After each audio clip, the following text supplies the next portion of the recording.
lakukan di sini? Lift ini hanya untuk eksekutif, bukan untuk pengemis bau sepertimu. Cepat keluar sebelum aku panggil keamanan. Tutup mulut kotormu. Berani sekali kamu menyentuh dia. Asal kamu tahu, wanita yang kamu sebut gembel ini adalah nyonya besar pemilik gedung ini. Dia istriku. Assalamualaikum warahmatullahi wabarakatuh. Selamat datang kembali di channel YouTube Dunia Beda. Tempat di mana takdir bisa berbalik dalam sekejap mata. Namaku Rini. Pernahkah kalian merasa dunia begitu kejam? Seolah tidak ada tempat bagi orang miskin untuk sekadar menarik napas. Pagi itu aku diusir dari lift kantor karena dianggap sampah. Harga diriku diinjak. Ijazahku ditendang. Tapi aku tidak tahu bahwa 5 detik setelah air mataku jatuh, sosok yang paling ditakuti di gedung itu akan bersujud di kakiku dan memanggilku dengan sebutan yang mengguncang dunia. Istriku.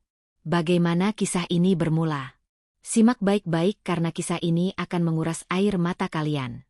Namun sebelumnya bagi yang beragama Islam saya sarankan untuk menuliskan sholawat Nabi Muhammad agar kelak sholawat ini menjadi saksi untuk mendapat syafaat di akhirat.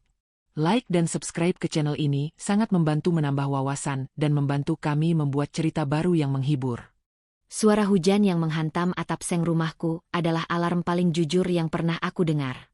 Pukul 4.30 pagi. Langit Jakarta masih menangis. Seolah mengerti betapa beratnya hari yang harus aku hadapi. Aku terbangun bukan karena cahaya matahari yang hangat, melainkan karena tetesan air dingin yang jatuh tepat di keningku. Tik, tik, tik. Atap bocor lagi. Aku menghela napas panjang. Uap dingin keluar dari mulutku. Di sudut ruangan kontrakan petak yang sempit di kampung Melayu ini, hanya ada kasur tipis yang sudah kempes di tengahnya. Lemari plastik yang pintunya harus diganjal kertas agar bisa tertutup rapat. Dan aroma obat-obatan yang menyengat hidung. Aku menoleh ke samping dengan hati-hati. Takut gerakan kecilku akan membangunkan satu-satunya alasan aku masih bernapas di dunia ini. Ibumu. Wajahnya pucat pasi seperti kertas. Tulang pipinya menonjol tajam. Dan rambutnya yang dulu hitam lebat kini menipis dan memutih. 3 tahun lalu, ibumu divonis gagal ginjal dan komplikasi jantung. Sejak saat itu, setiap detik dalam hidupku adalah perlombaan lari maraton melawan malaikat maut.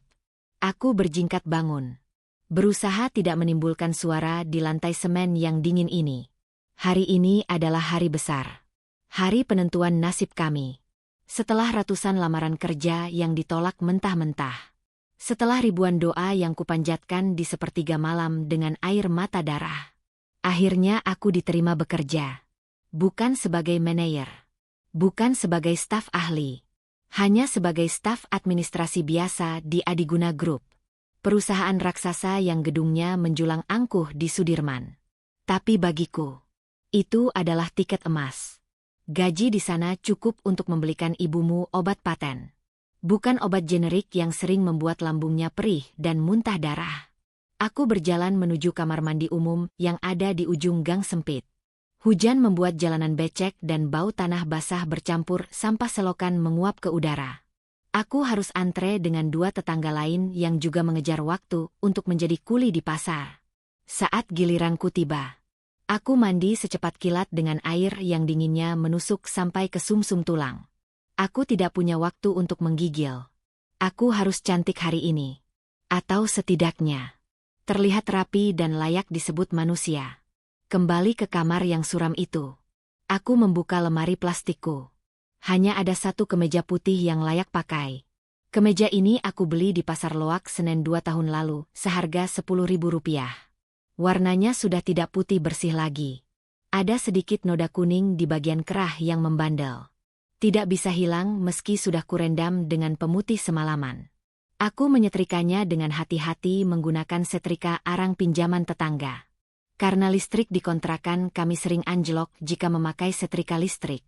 Setelah kemeja rapi, tantangan berikutnya adalah hal yang paling membuat dadaku sesak. Sepatu. Sepatu ini. Aku memandang sepatu pantofel hitam di tanganku dengan tatapan nanar dan mata berkaca-kaca. Ini adalah sepatu bekas sepupuku yang dibuang ke tempat sampah karena sudah jelek. Lalu aku ambil dan bersihkan.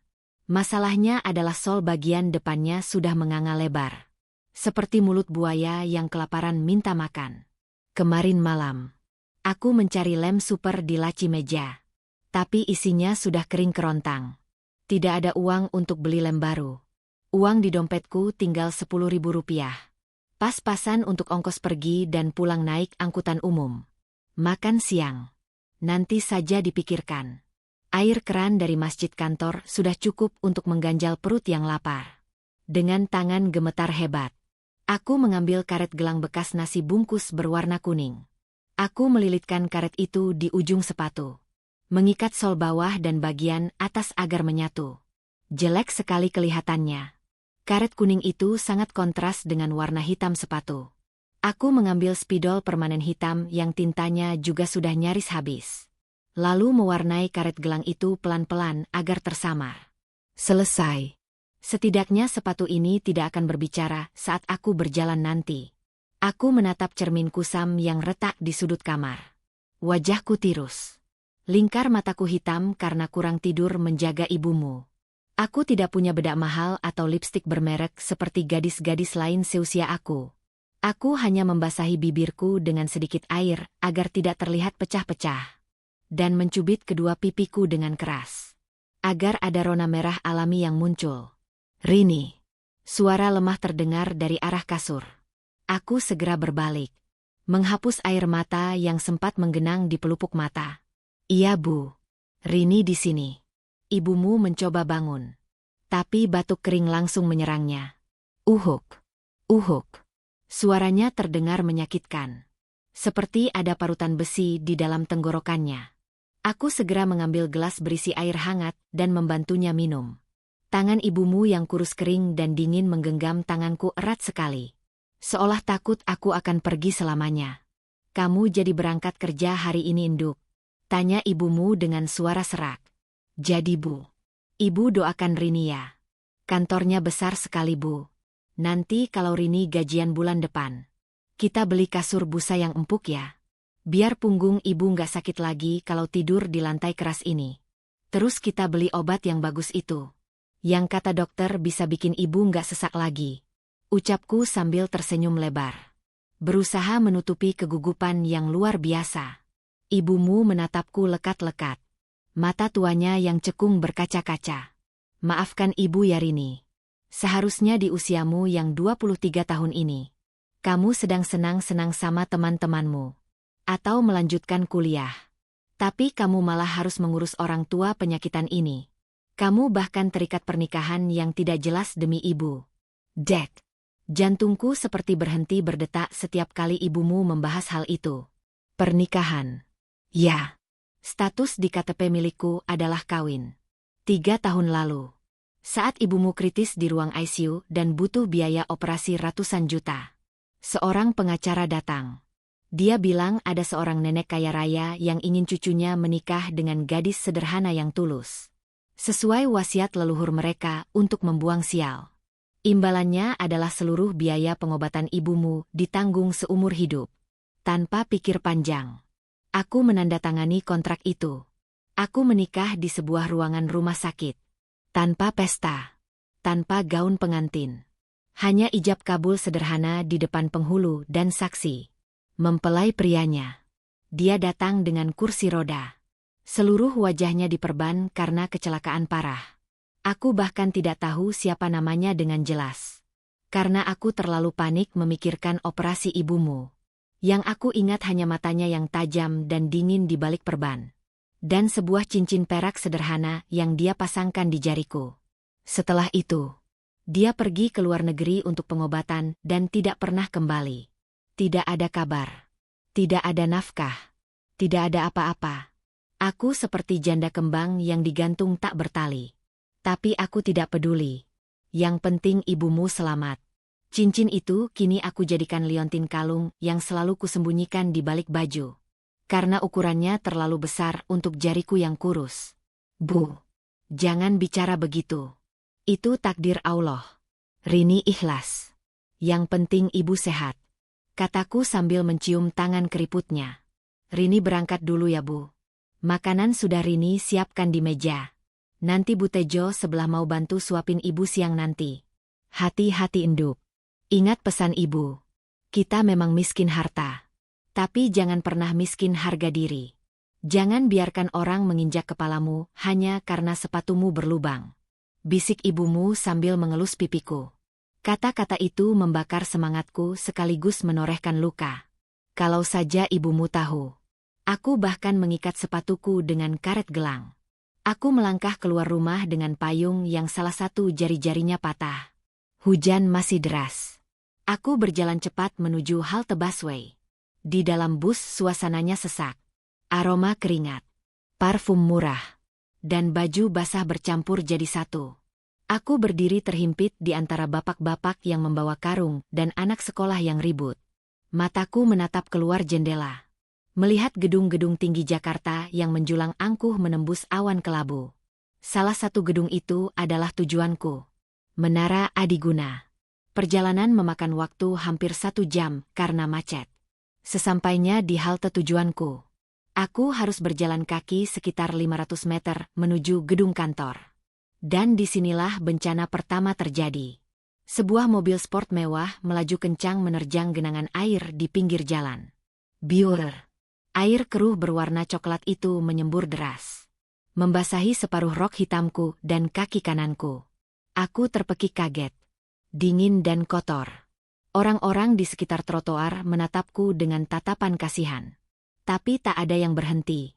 Mobil itu pun tidak melambat sedikitpun. Terus melaju masuk ke lobi gedung yang sama dengan tujuanku. Aku menunduk. Melihat rokku yang kini bercak-bercak lumpur. Air mataku rasanya ingin tumpah. Bagaimana aku bisa masuk ke kantor elit dengan penampilan seperti gembel ini? Tapi bayangan wajah ibumu yang pucat menahan sakit kembali muncul di benakku. Tidak. Aku tidak boleh menyerah hanya karena lumpur. Aku mengambil tisu dari tas. Membersihkan noda itu sebisanya.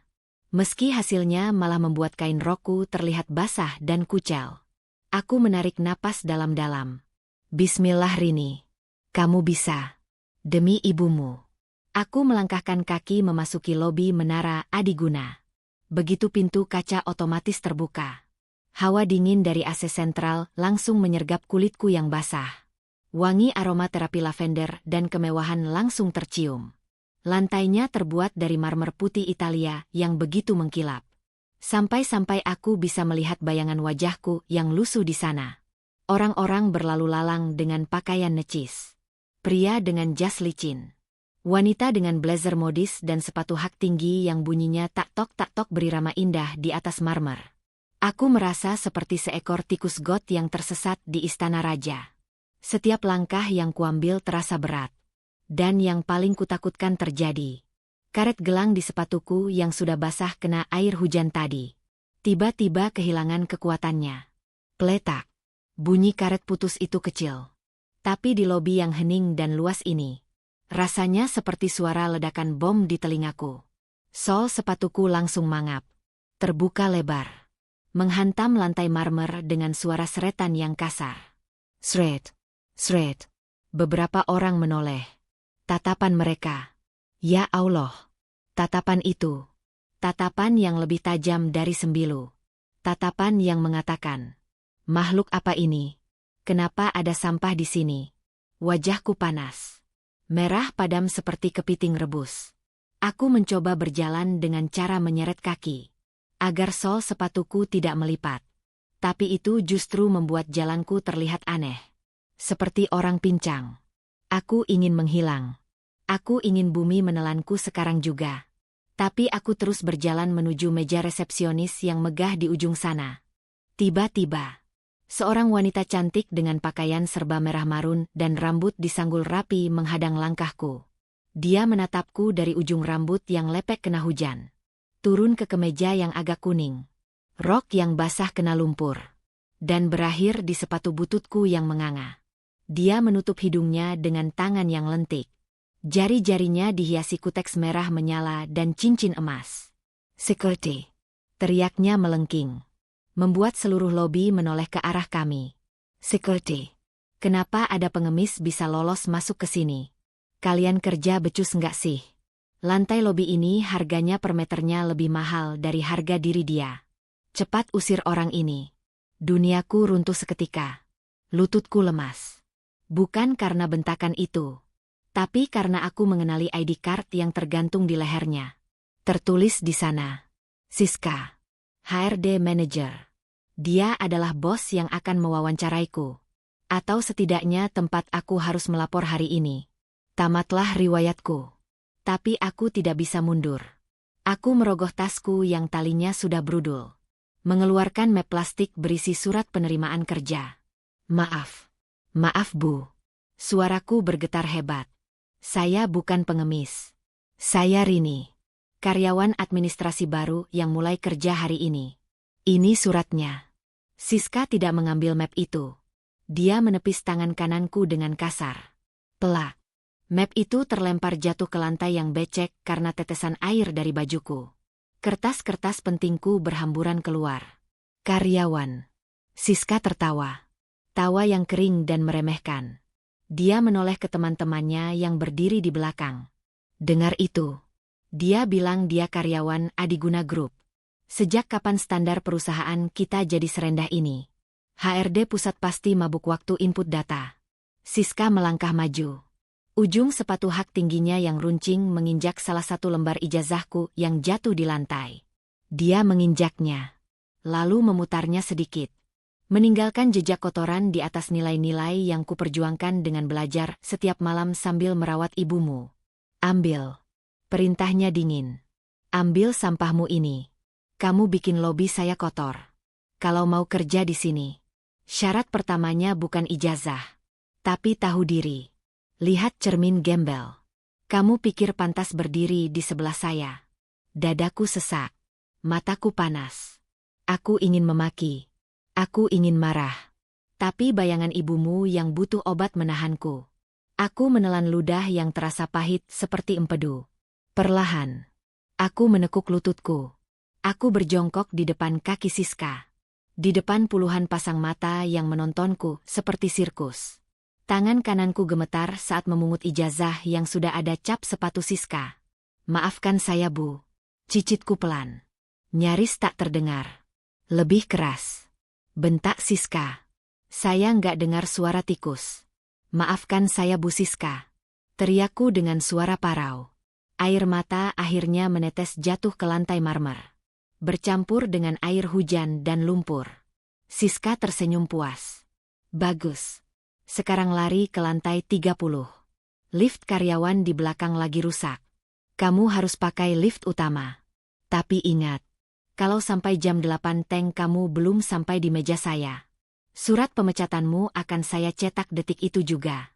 Kamu punya waktu 5 menit. Dan jangan harap lift itu kosong. Aku melihat jam dinding besar di lobi. Jam 7:55 menit. 5 menit lagi. Lantai 30. Aku segera membereskan kertasku. Memeluk tas erat-erat. Dan berlari terpincang-pincang dengan sepatu rusak menuju deretan lift utama yang berkilauan emas. Aku tidak tahu bahwa di depan lift itu, takdirku yang sesungguhnya sedang menunggu. Takdir yang akan membalikan langit dan bumi dalam hidupku. Dan di sanalah, aku akan bertemu dengannya. Jantungku berpacu lebih cepat daripada jarum detik di jam dinding raksasa lobi itu.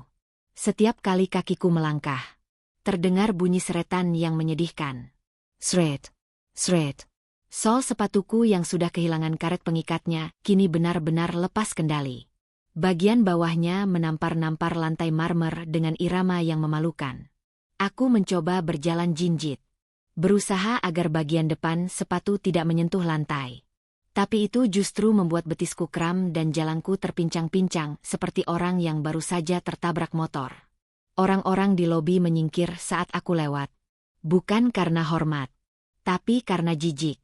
Seolah aku adalah wabah penyakit berjalan yang bisa menular hanya melalui udara. Aku melihat seorang pria berdasi rapi yang sedang menelepon. Dia buru-buru menutup hidungnya saat aku melintas di sebelahnya. Padahal aku sudah mandi. Aku yakin aku tidak bau. Tapi mungkin di hidung mereka. Kemiskinan memiliki aroma tersendiri. Aroma apek. Aroma keringat dingin. Aroma keputusasaan yang tidak akan pernah bisa ditutupi oleh parfum semahal apapun. Aku sampai di depan deretan lift utama. Ada 6 lift berlapis emas di sana. Semuanya tertutup rapat. Di depannya, puluhan karyawan Adiguna Group sedang berdiri menunggu. Pemandangan ini seperti sebuah lukisan yang kontras. Mereka semua berdiri tegak, wangi, rapi. Pakaian mereka licin tanpa setitik noda pun. Sementara aku berdiri di sudut paling belakang. Basah kuyup, rok penuh bercak lumpur kering, dan sepatu yang menganga lebar. Aku merasa seperti seekor gagak hitam yang tersesat di tengah kawanan angsa putih yang anggun. Ting! Lampu indikator di salah satu lift menyala. Panah menunjuk ke atas. Pintu lift terbuka perlahan. Orang-orang di depan langsung merangsek masuk dengan teratur. Aku mencoba maju. Tapi langkahku terhalang oleh punggung-punggung tegap berbalut jas mahal. Permisi. Ucapku pelan. Mencoba menyelinap. Tapi tidak ada yang mendengarku. Atau mungkin mereka pura-pura tidak dengar. Lift itu penuh dalam sekejap. Pintunya tertutup tepat di depan hidungku. Meninggalkan pantulan wajahku yang menyedihkan di permukaan pintu logam yang mengkilap itu.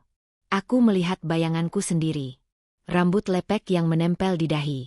Mata yang cekung dan ketakutan. Ya Allah. Pantas saja Siska menghinaku. Aku memang terlihat sangat kacau. Aku melirik jam tangan murah yang jarumnya sering macet di pergelangan tanganku. Jam 7:57 menit. 3 menit lagi. Hanya 3 menit sebelum nasibku tamat. Jika aku terlambat sampai di lantai 30, Siska pasti akan membuktikan ancamannya. Dia akan memecatku bahkan sebelum aku sempat duduk di kursi kerjaku. Dan jika aku dipecat, bagaimana dengan ibumu? Bayangan ibumu yang sedang terbaring lemah di kontrakan kembali menyergap pikiranku. Suara napasnya yang berat. Wajahnya yang meringis menahan sakit setiap kali ginjalnya bermasalah. Obat ibumu habis besok. Kalau aku tidak dapat pekerjaan ini, aku tidak punya uang sepeser pun untuk membelinya. Apakah aku harus melihat ibumu menderita lagi? Tidak. Tidak boleh. Aku harus masuk ke lift berikutnya. Apapun yang terjadi. Meski aku harus berdesakan. Meski aku harus dihina. Aku harus naik. Ting. Lift kedua terbuka. Kali ini posisinya ada di tengah. Kosong. Orang-orang kembali berebut masuk. Aku tidak mau kalah. Aku membuang rasa maluku jauh-jauh. Aku menyeret kakiku sekuat tenaga. Menerobos celah sempit di antara 2 orang wanita yang sedang mengobrol. Aduh. Hati-hati dong, Mbak. Seru salah satu wanita itu dengan nada tinggi. Dia menatapku sinis sambil mengibaskan blazernya yang tersenggol bahuku yang basah. Maaf, Bu. Maaf. Saya buru-buru. Kataku memelas. Buru-buru sih buru-buru. Tapi jangan nyeruduk kayak banteng dong. Udah basah. Bau lagi. Gerutu temannya yang lain. Aku menulikan telinga. Aku berhasil masuk. Aku berdiri terhimpit di bagian paling belakang pojok lift. Dinding lift ini terbuat dari kaca cermin. Jadi aku bisa melihat dengan jelas bagaimana semua orang di dalam kotak besi ini menatapku dari pantulan cermin. Tatapan mereka menusuk. Ada yang berbisik-bisik sambil melirik ke arah sepatuku yang rusak. Ada yang menggelengkan kepala tanda tidak percaya. Ruangan lift yang tadinya wangi parfum mahal mendadak terasa pengap bagiku. Oksigen rasanya menipis. Dadaku sesak bukan main. Aku memeluk tasku erat-erat di depan dada. Mencoba menutupi noda di kemejaku. Mencoba menjadi kerdil. Mencoba menjadi tidak terlihat. Pintu lift mulai bergerak menutup. Alhamdulillah. Batinku bersorak. Aku selamat. Aku akan sampai tepat waktu. Tapi takdir berkata lain. Tahan. Tahan pintunya. Sebuah suara melengking terdengar dari arah lobi. Tangan seseorang menahan sensor pintu lift. Pintu yang hampir tertutup itu kembali terbuka lebar. Dan di sanalah dia berdiri. Siska. Dengan senyum kemenangan yang mengerikan di wajah cantiknya. Dia tidak sendirian. Dia bersama 2 orang pria berpakaian sangat rapi yang sepertinya adalah eksekutif senior. Wah, penuh ya, kata Siska basa-basi. Matanya menyapu seisi lift. Dan berhenti tepat di mataku yang bersembunyi di pojok belakang. Senyumnya melebar. Tapi matanya tidak tersenyum sama sekali. Ayo masuk Pak. Masih muat kok kalau kita geser-geser dikit. Kata Siska pada dua pria di sebelahnya. Mereka bertiga memaksa masuk. Lift yang tadinya sudah padat kini menjadi sesak luar biasa. Tubuhku terhimpit ke dinding belakang yang dingin. Aku bisa mencium aroma parfum Siska yang menyengat. Aroma mawar yang dicampur dengan aroma kesombongan. Pintu lift mencoba menutup kembali. Ngik. Bunyi itu bukan dari pintu, tapi dari mesin lift. Pintu itu menutup setengah. Lalu terbuka lagi. Lampu indikator di atas tombol lantai berkedip-kedip merah dengan ganas. Beep. Beep. Beep. Suara alarm kelebihan beban. Suara yang paling aku takutkan. Bunyinya nyaring sekali. Memekakkan telinga. Mengisi keheningan yang canggung di dalam kotak besi itu. Semua orang terdiam. Saling pandang. Mencari siapa biang keroknya. Kelebihan beban nih. Celetuk seorang pria di depan. Harus ada yang keluar satu. Jantungku berhenti berdetak. Aku tahu kemana arah pembicaraan ini. Aku tahu siapa yang akan menjadi korban. Siska membalikkan badannya perlahan. Dia tidak melihat ke arah pria gendut di sebelah kiri. Dia tidak melihat ke arah wanita yang membawa dua tas besar di sebelah kanan. Tatapannya lurus. Menembus kerumunan orang. Terkunci tepat ke arahku. Nah, kata Siska dengan suara yang dibuat-buat lembut tapi penuh bisa. Sepertinya lift ini punya sensor kualitas. Dia tahu mana yang emas. Mana yang loyang. Mana yang wangi. Mana yang bau sampah. Siska menunjuk wajahku dengan jari telunjuknya yang lentik. Kamu. Keluar. Darahku berdesir hebat. Seluruh wajahku terasa panas. Semua mata di dalam lift kini tertuju padaku. Seolah-olah aku adalah terdakwa di kursi pesakitan yang sudah divonis mati tanpa pengadilan. Saya Bu. Tanyaku gagap. Iya kamu. Siapa lagi? Jawab Siska ketus. Kamu yang paling terakhir masukkan tadi. Aturannya siapa yang terakhir masuk. Dia yang harus keluar kalau overload. Lagian lihat tuh. Siska menunjuk ke arah kakiku. Sepatu bututmu itu berat di ongkos. Bikin lift keberatan dosa. Beberapa orang di dalam lift tertawa kecil. Tawa yang menyakitkan. Tawa yang menghina. Tapi Bu, saya harus absen. Tinggal 1 menit lagi. Kalau saya keluar, saya pasti terlambat. Tolong Bu, kasihani saya. Saya bisa berdiri 1 kaki biar ringan. Mohonku putus asa. Air mata sudah menggenang di pelupuk mata. Siap tumpah kapan saja. Siska mendengus kasar. Dia melipat kedua tangannya di depan dada. Emang saya peduli. Itu masalah nasib kamu yang buruk. Bukan masalah saya. Keluar sekarang. Atau saya panggil security buat seret kamu keluar. Itu bakal lebih memalukan lo. Pilihan ada di tanganmu. Alarm masih terus berbunyi. Beep. Beep. Beep. Suaranya seperti hitungan mundur bom waktu yang siap meledakkan sisa-sisa harga diriku. Orang-orang mulai mendesah kesal. Mbak, keluar aja dong. Kita semua buru-buru nih. Ada meeting pagi. Celetuk seorang wanita di depanku tanpa menoleh. Iya. Sadar diri dong. Timpal yang lain. Tekanan itu begitu berat. Rasanya seperti ada batu besar yang menindih dadaku. Aku tidak punya pilihan. Aku tidak punya kuasa. Aku hanyalah butiran debu di hadapan mereka yang merasa seperti dewa. Dengan tangan gemetar, aku mencoba melangkah maju. Menyeret kakiku yang berat. Permisi. Ucapku lirih. Air mataku jatuh satu persatu membasahi pipi. Orang-orang memberiku jalan dengan enggan. Saat aku melewati Siska, dia sengaja memajukan sedikit kakinya. Gubrak. Aku tersandung. Tubuhku yang lelah dan lapar kehilangan keseimbangan. Aku terhuyung ke depan. Melewati pintu lift yang terbuka. Dan jatuh tersungkur di lantai lobi yang keras. Au! Jeritku tertahan. Lututku menghantam marmer. Perih. Tapi yang lebih perih adalah hatiku. Kotak makan siangku. Nasi bungkus yang kubawa dari rumah. Terlempar dari dalam tas yang tidak tertutup rapat. Jatuh menggelinding. Tutupnya terbuka. Isinya berhamburan keluar. Nasi putih dingin. Sepotong telur dadar yang sudah kurus kering. Dan sedikit sambal terasi. Semuanya berserakan di lantai lobi yang mewah dan mengkilap itu. Di dalam lift. Siska tertawa lepas. UPS. Maaf ya. Kakinya kepeleset sendiri tuh. Aduh. Jorok banget sih. Bawa makanan kampung ke kantor elit. Bikin selera makan hilang aja. Siska menekan tombol tutup pintu. Bye-bye gembel. Selamat menikmati sarapan di lantai. Ucapnya sambil melambaikan tangan dengan gaya mengejek. Pintu lift perlahan bergerak menutup. Memisahkan duniaku yang gelap dengan dunia mereka yang terang benderang.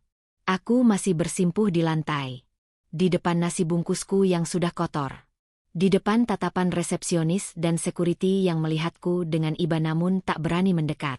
Aku ingin menangis meraung-raung. Aku ingin teriak. Ya Allah, kenapa ujianmu seberat ini? Apa salahku? Aku hanya ingin membelikan obat untuk ibumu. Kenapa aku diperlakukan seperti binatang? Tanganku gemetar saat memunguti butiran nasi itu satu persatu.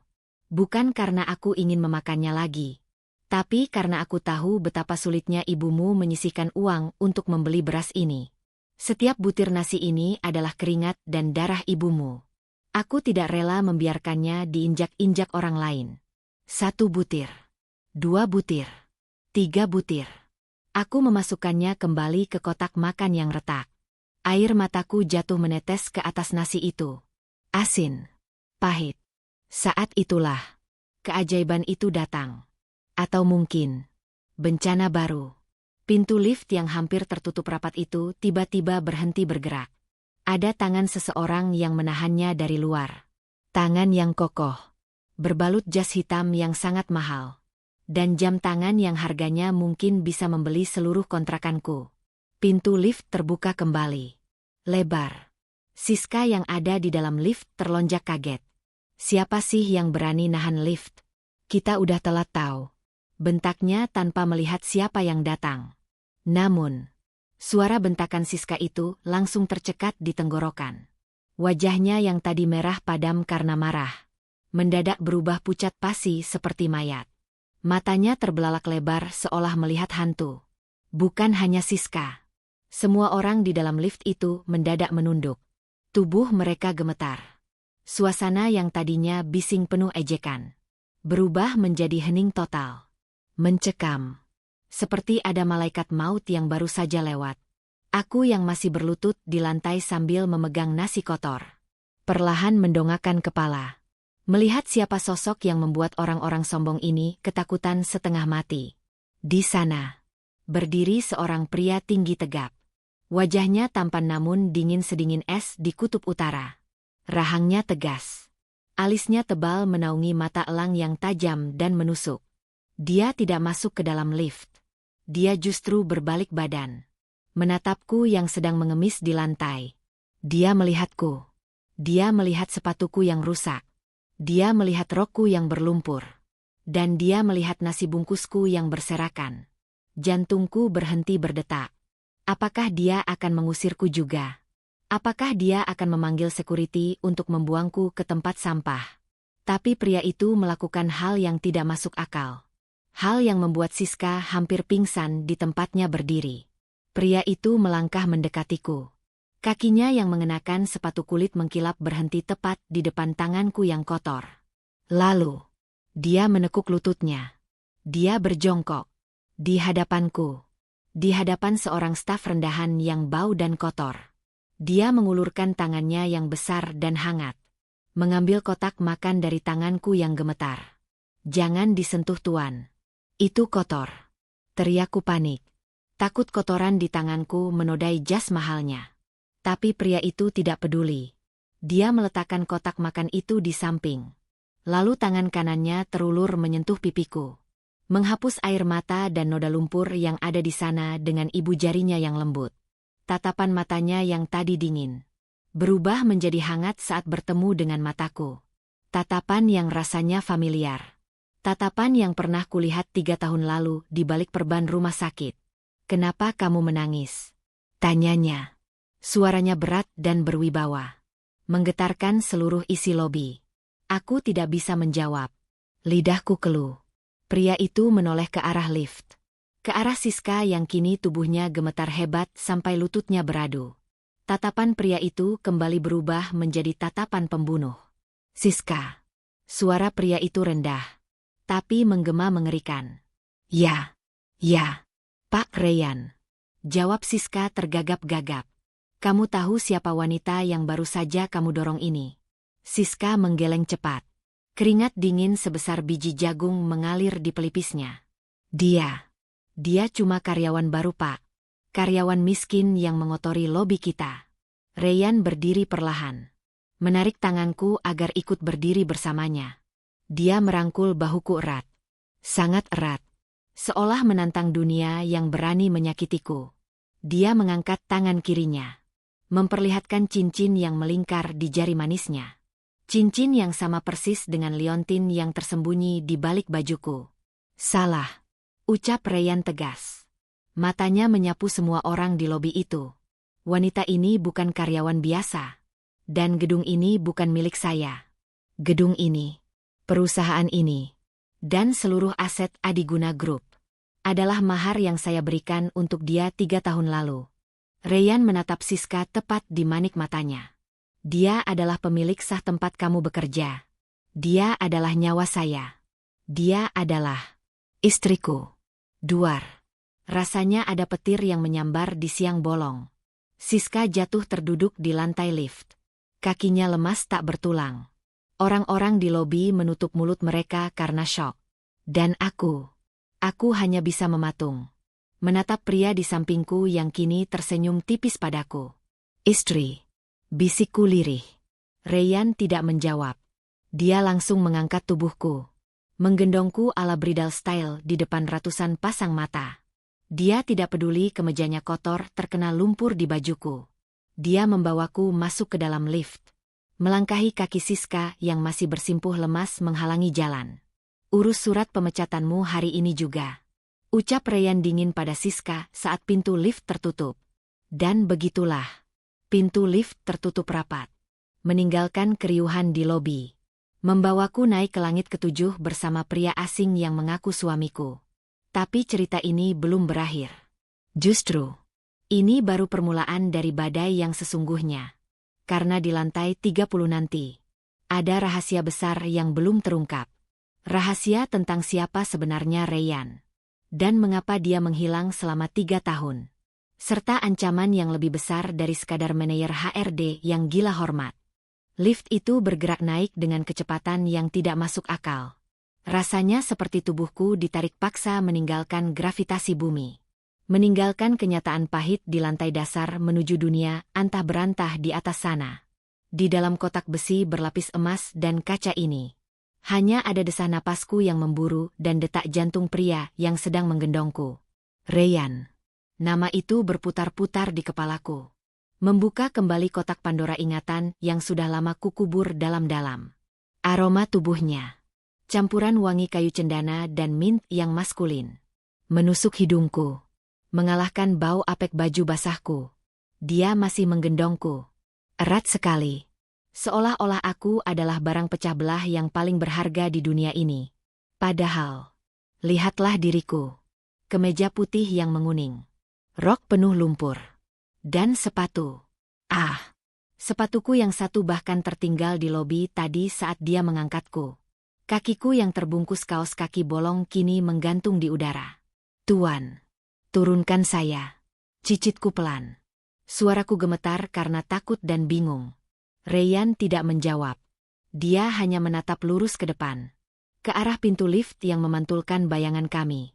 Rahangnya mengeras. Ada kilatan amarah di matanya. Tapi aku tahu amarah itu bukan untukku. "Tuan Ryan, tolong.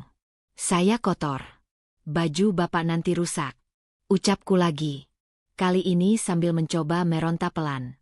Dia akhirnya menoleh. Menatapku dengan sorot mata yang sulit kuartikan. Ada kerinduan. Ada rasa bersalah. Dan ada kelembutan yang membuat hatiku nyeri. Biarkan kotor. Jawabnya singkat. Suaranya bergema di ruang sempit itu. Biar kemeja ini tahu rasanya memeluk dunia yang selama ini hilang dariku. Dek. Kata-katanya menohok jantungku. Apa maksudnya? Dunia yang hilang. Bukankah dia yang pergi? Bukankah dia yang menghilang tanpa kabar selama 3 tahun? Membiarkan aku dan ibumu berjuang sendirian melawan tagihan rumah sakit dan kejamnya ibu kota. Ting. Pintu lift terbuka.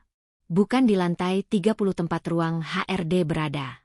Melainkan di lantai paling atas. Lantai 50. Lantai yang konon hanya boleh diinjak oleh para dewa pemegang saham. Ryan melangkah keluar. Masih menggendongku. Aku melihat sekeliling dengan mulut ternganga. Ini bukan kantor. Ini istana. Lantainya ditutupi karpet tebal berwarna merah marun yang empuk. Dindingnya kaca transparan yang memperlihatkan pemandangan seluruh kota Jakarta dari ketinggian. Gedung-gedung pencakar langit yang tadi kulihat dari bawah dan membuatku merasa kerdil. Kini terlihat kecil di bawah kakiku. Awan kelabu mendung terlihat sejajar dengan pandangan mata. Ryan membawaku masuk ke sebuah ruangan besar. Pintunya ganda terbuat dari kayu jati ukiran. Di dalamnya ada meja kerja raksasa, sofa kulit hitam yang terlihat sangat nyaman, dan sebuah pintu lain yang entah menuju kemana. Dia mendudukkan aku perlahan di atas sofa kulit itu. Sangat hati-hati. Seolah takut aku akan retak jika diletakkan terlalu keras. Jangan bergerak. Perintahnya. Dia berjalan menuju meja kerjanya. Menekan tombol telepon. Bawakan kotak P3K. Makanan hangat. Dan 1 set pakaian wanita ukuran S. Sekarang. Pakaian terbaik yang bisa kamu temukan di butik lobi bawah. Ucapnya pada seseorang di seberang telepon. Nada bicaranya mutlak. Tidak bisa dibantah. Ryan kembali menghampiriku. Dia berlutut dengan 1 kaki di lantai. Tepat di depan kakiku yang kotor dan luka. Dia tidak peduli celana bahan mahalnya menyentuh karpet. Dia menggulung sedikit rokku yang basah dan penuh lumpur untuk melihat lututku yang lecet akibat jatuh di lobi tadi. Darah segar merembes di sana. Bercampur dengan debu. Au! Aku meringis saat jari telunjuknya menyentuh pinggiran luka itu. Tahan sebentar. Bisiknya. Dia mengeluarkan sapu tangan dari saku jasnya. Sapu tangan sutra yang harganya mungkin bisa buat makan aku seminggu. Dia membersihkan sisa lumpur di sekitar lukaku dengan sapu tangan itu. Kenapa? Tanyaku tiba-tiba. Keberanian itu muncul entah dari mana. Mungkin karena rasa sakit di hati lebih besar daripada rasa sakit di lutut. Ryan mendongak. Menatap mataku. Kenapa apa Rini? Kenapa baru sekarang? Suaraku pecah. Air mata yang kutahan sejak tadi akhirnya tumpah ruah. Membanjiri pipiku yang tirus. Kenapa baru muncul sekarang Tuan? 3 tahun. 3 tahun saya menunggu kabar. 3 tahun saya menjaga janji pernikahan konyol itu. 3 tahun saya hampir gila mencari uang buat obat ibu. Aku memukul bahunya pelan. Pukulan lemah yang tidak ada tenaganya. Ibu hampir mati bulan lalu Tuan. Kita diusir dari kontrakan yang lama karena nggak bisa bayar. Kita tidur di emperan toko selama 2 hari sebelum dapat kontrakan petak yang bocor itu. Di mana Tuan saat itu? Di mana suami yang katanya berjanji menanggung hidup kami? Di mana? Isak tangisku memenuhi ruangan mewah yang sunyi itu. Aku menumpahkan semua kekecewaan. Semua lelah. Semua rasa lapar dan takut yang kupendam sendirian. Ryan terdiam. Wajahnya menyiratkan kesakitan yang mendalam. Dia menangkap tanganku yang sedang memukul bahunya. Menggenggamnya erat di dadanya. Aku bisa merasakan detak jantungnya yang memburu di balik kemejanya. Maafkan saya. Ucapnya lirih. Suaranya serak. Saya tidak bermaksud meninggalkanmu Rini. Saya koma. Aku terdiam. Napasku tercekat. Koma. Kecelakaan itu bukan kecelakaan biasa. Lanjut Ryan. Matanya menerawang. Ada orang yang menyabotase mobil saya waktu itu. Setelah pernikahan kita di rumah sakit. Kondisi saya drop. Infeksi menyebar ke otak. Saya dibawa ke Jerman malam itu juga. Saya koma selama 1 tahun 8 bulan. Hampir mati. Dokter bahkan sudah menyuruh nenek untuk mencabut alat bantu hidup. Ryan menatapku lagi. Matanya berkaca-kaca. Tapi saya bertahan. Karena saya ingat ada janji yang belum saya tepati. Ada gadis bermata sendu yang menunggu saya di Jakarta. Lalu, tanyaku masih ragu.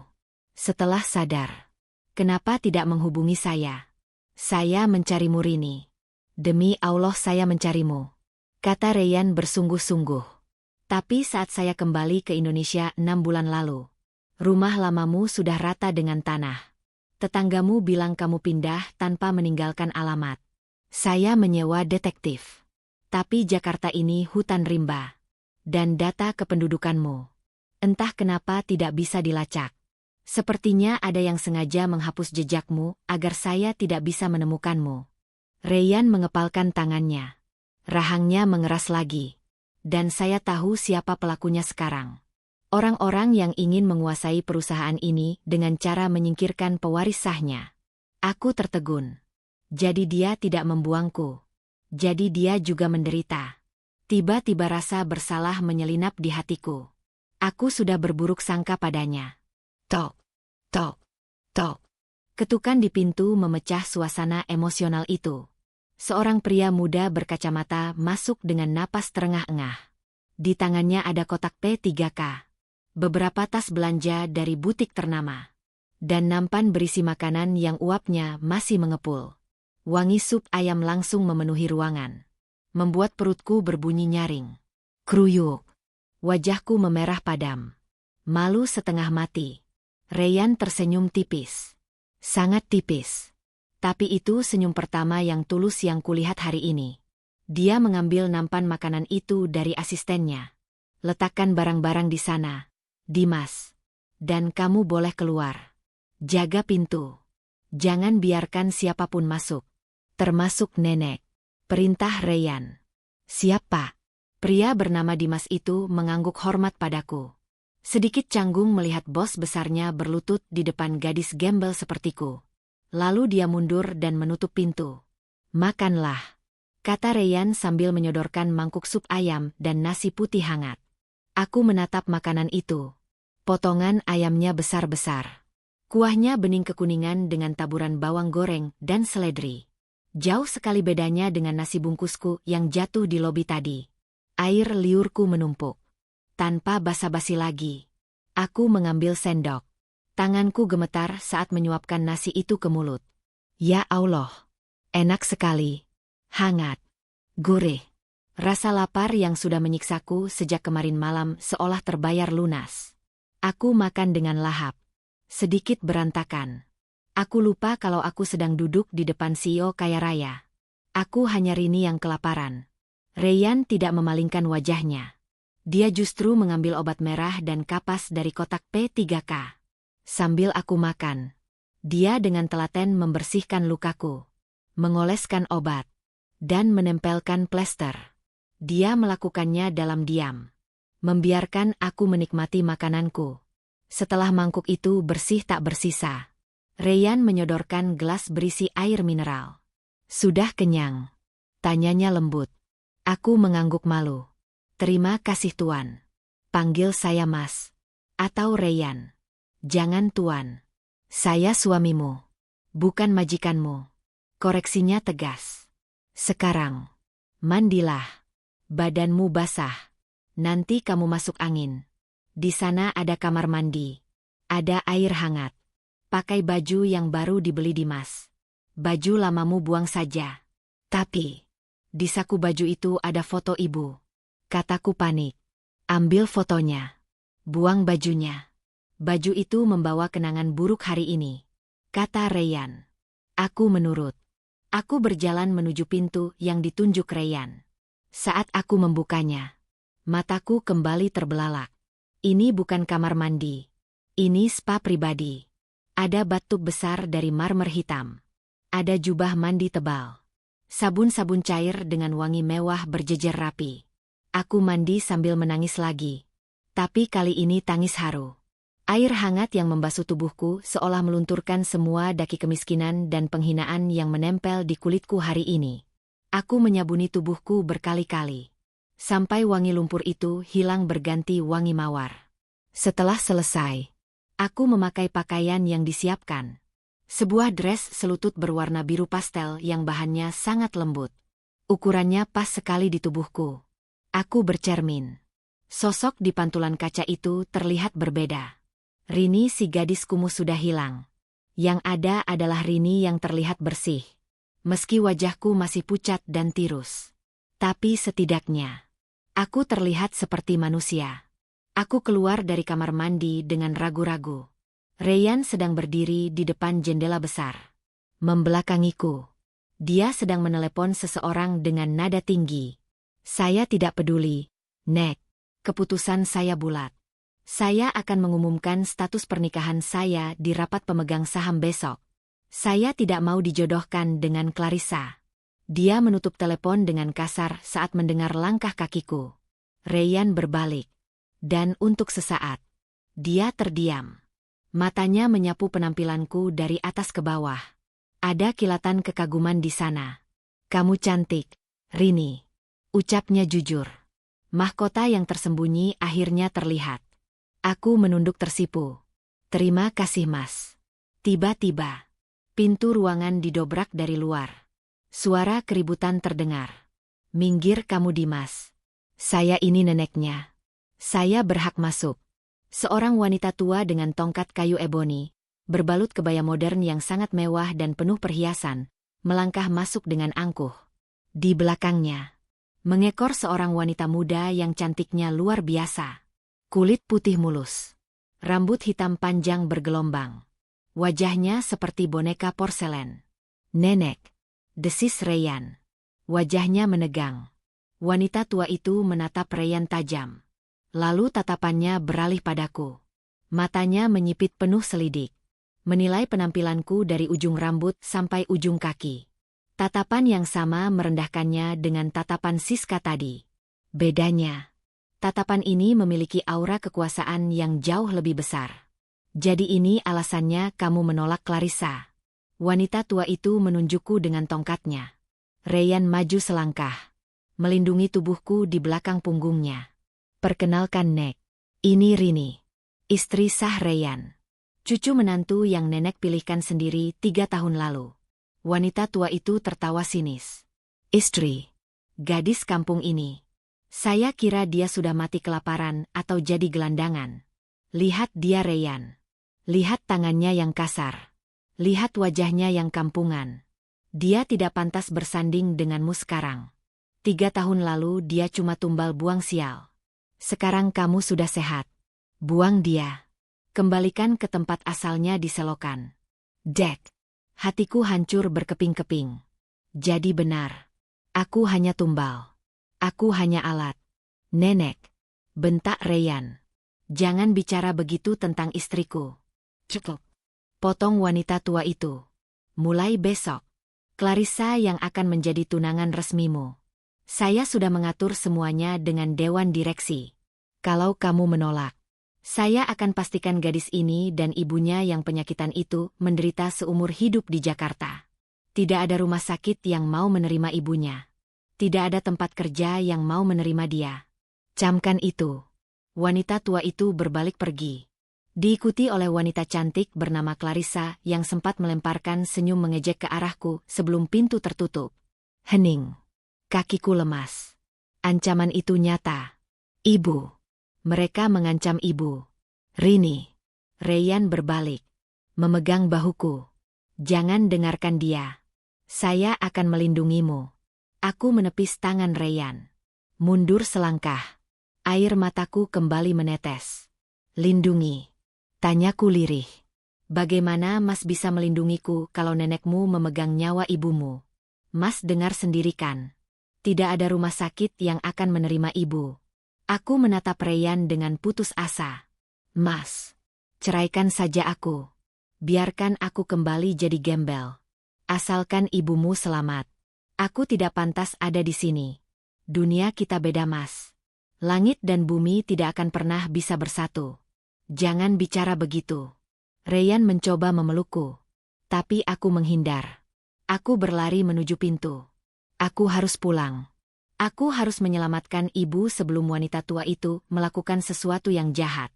Rini, tunggu. Teriak Ryan. Tapi aku tidak peduli. Aku berlari keluar dari ruangan mewah itu. Kembali menuju lift. Kembali menuju duniaku yang kelabu. Namun aku lupa bahwa di gedung pencakar langit ini, tidak ada jalan keluar yang mudah bagi orang miskin yang sudah terlanjur masuk ke dalam permainan para raja.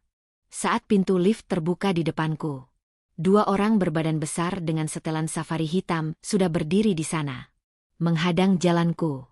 Maaf Nona, ucap salah satu dari mereka datar. Nyonya besar memerintahkan kami untuk membawa Nona ikut bersama kami.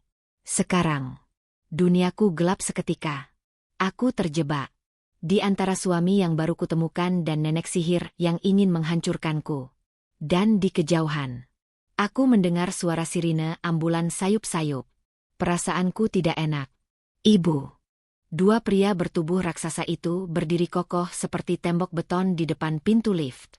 Aura mereka mengintimidasi. Tatapan mereka dingin tanpa jiwa. Aku mundur selangkah. Punggungku menabrak dada bidang seseorang. Ryan. Napasnya yang memburu menerpa rambutku. Dia marah. Sangat marah. Tapi bukan padaku. Lepaskan dia. Suara Ryan rendah. Tenang. Tapi mengandung ancaman yang bisa membekukan darah. Salah satu bodyguard itu menunduk sedikit. Maaf Tuan Muda. Nyonya besar memerintahkan kami untuk membawa Nona Rini. Ini demi kebaikan keluarga Adiguna. Demi kebaikan keluarga. Atau demi ego orang tua yang gila hormat. Teriak Ryan. Dia melangkah maju. Mendorong bahu bodyguard itu dengan kasar. Minggir. Jangan pernah sentuh istriku dengan tangan kotor kalian. Atau aku patahkan tangan kalian sekarang juga. Kedua bodyguard itu saling pandang. Ragu. Mereka tahu reputasi Ryan. Meski baru sembuh dari koma. Ryan dikenal sebagai mantan atlet bela diri sebelum kecelakaan itu terjadi. Namun, perintah Nyonya besar adalah titah raja bagi mereka. Saat ketegangan memuncak, suara dering telepon jadulku berbunyi nyaring dari dalam tas. Suara yang cempreng dan merusak suasana tegang di koridor mewah itu. Kring, kring, kring. Jantungku berdegup kencang. Firasatku semakin buruk. Aku merogoh tas dengan tangan gemetar. Nama Bu Tejo. Tetangga sebelah kontrakan. Tertera di layar HP yang retak 1000 itu. Halo Bu Tejo. Jawabku cepat. Suara di seberang sana terdengar panik. Histeris. Tangisan Bu Tejo pecah bercampur dengan suara sirine yang meraung-raung. Rini. Rini kamu di mana enduk? Pulang Rini. Ibumu. Ibumu pingsan. Muntah darah banyak sekali. Kasurnya sampai merah semua. Kakiku lemas. Duniaku berputar. Ibu. Sekarang ibu di mana Bu? Teriakku histeris. Air mata langsung menyembur keluar. Ini lagi di ambulan. Mau dibawa ke rumah sakit Pelita Harapan. Tapi Rin. Tadi petugas ambulannya bilang. Pihak rumah sakit menolak menerima ibumu. Katanya asuransi kesehatanmu diblokir. Dan nama ibumu masuk daftar hitam pasien bermasalah. Mereka nggak mau nurunin ibumu kalau nggak ada jaminan uang tunai 50 juta sekarang juga. Apa? Diblokir. HP di tanganku terlepas. Jatuh ke karpet tebal. Aku jatuh terduduk. Lututku tidak sanggup lagi menopang berat tubuhku yang gemetar hebat. Diblokir. Daftar hitam. Itu tidak mungkin. BPJS ibumu selalu aku bayar tepat waktu meski aku harus puasa Senin Kamis. Tiba-tiba, suara tongkat diketuk ke lantai terdengar mendekat. Ta, ta, ta. Nenek Ryan. Nyonya besar Adiguna. Muncul lagi dari balik tikungan koridor. Wajahnya datar. Tanpa ekspresi. Tapi matanya memancarkan kepuasan yang kejam. Di tangannya. Dia memegang sebuah ponsel pintar keluaran terbaru. Dia menekan layar itu. Dan memperdengarkan rekaman suara seseorang. Maaf Nyonya besar. Sesuai instruksi.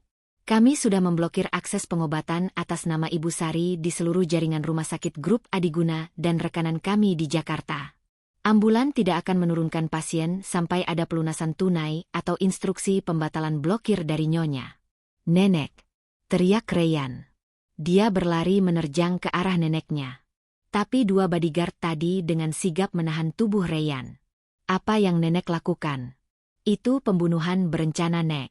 Ibu mertuaku tidak tahu apa-apa. Wanita tua itu tersenyum tipis. Sangat mengerikan. Aku pebisnis Reyhan. Dalam bisnis, kita harus menghilangkan liabilitas, kelemahan, dan gadis itu, serta ibunya yang penyakitan, adalah kelemahanmu. Nyonya besar berjalan pelan mendekatiku yang masih bersimpuh di lantai. Dia menatapku seperti menatap kecoa yang harus diinjak agar tidak berkembang biak. Rini, panggilnya. Suaranya halus tapi berbisa. Pilihan ada di tanganmu. Detik ini juga. Ibumu sedang sekarat di dalam ambulan yang parkir di depan IGD, tapi tidak dibukakan pintu. Oksigennya menipis. Darahnya terus keluar. Setiap detik kamu diam. Nyawa ibumu melayang. Aku mendongak. Menatap wajah keriput yang penuh kekejaman itu. Apa mau Nyonya? Tanyaku parau. Tinggalkan Reyhan. Sekarang. Tanda tangani surat perceraian yang sudah saya siapkan. Dan menghilanglah dari hidup cucuku selamanya. Kalau kamu lakukan itu, detik ini juga saya telepon direktur rumah sakit. Ibumu akan masuk ruang VVIP. Ditangani dokter spesialis terbaik. Dan seluruh biaya ditanggung Adiguna Group sampai sembuh. Aku menoleh ke arah Reyhan. Dia sedang berontak sekuat tenaga dari cengkeraman bodyguard. Wajahnya merah padam. Urat lehernya menonjol. Jangan Rini. Jangan dengarkan dia. Kita bisa cari rumah sakit lain. Aku punya uang. Aku punya koneksi. Jangan menyerah. Teriak Reyhan. Rumah sakit lain. Neneknya tertawa meremehkan. Di Jakarta ini Reyhan. Kekuasaan nenek menjalar seperti akar pohon beringin. Rumah sakit mana yang berani melawan perintah pemegang saham terbesarnya? Lagi pula, perjalanan ke rumah sakit lain butuh waktu 1 jam macet-macetan. Ibumu tidak punya waktu sebanyak itu Rini. Aku memejamkan mata. Membayangkan wajah ibumu. Wajah yang selalu tersenyum meski sakit. Wajah yang rela tidak makan demi aku bisa sekolah. Maafkan Rini Bu. Di usiamu yang tua. Rini belum bisa membahagiakan ibu. Malah Rini yang jadi penyebab ibu menderita. Aku membuka mata. Menatap Reyhan untuk terakhir kalinya. Mas. Maafkan aku. Rini. Jangan. Reyhan menggeleng kuat. Matanya basah. Cinta kita tidak boleh kalah sama uang. Cinta tidak bisa menyelamatkan nyawa ibumu Mas. Teriakku pilu. Cinta tidak bisa membayar tabung oksigen. Cinta tidak bisa menghentikan pendarahan. Aku merangkak mendekati kaki Nyonya besar. Aku mencium ujung sepatu mahalnya. Sebuah tindakan yang menghancurkan sisa harga diriku. Tapi aku tidak peduli. Demi ibu. Aku rela jadi debu. Saya setuju Nyonya. Tolong. Telepon rumah sakitnya sekarang. Selamatkan ibu saya. Saya akan pergi. Saya akan tanda tangan apapun. Saya janji. Isaku terseduh-seduh di lantai. Bagus. Nyonya besar menjentikan jari. Asistennya. Clarissa. Maju membawa sebuah map dan pena. Tanda tangan di sini. Kata Clarissa dengan senyum kemenangan. Dengan tangan gemetar hebat. Dan air mata yang menetes membasahi kertas materai itu. Aku membubuhkan tanda tanganku. Tanda tangan yang memutus takdirku dengan Reyhan. Tanda tangan yang mengembalikan aku menjadi Rini, si gadis miskin. Nyonya besar langsung menempelkan ponsel ke telinganya. Masukkan pasien atas nama Sari ke ICU sekarang. Lakukan tindakan terbaik.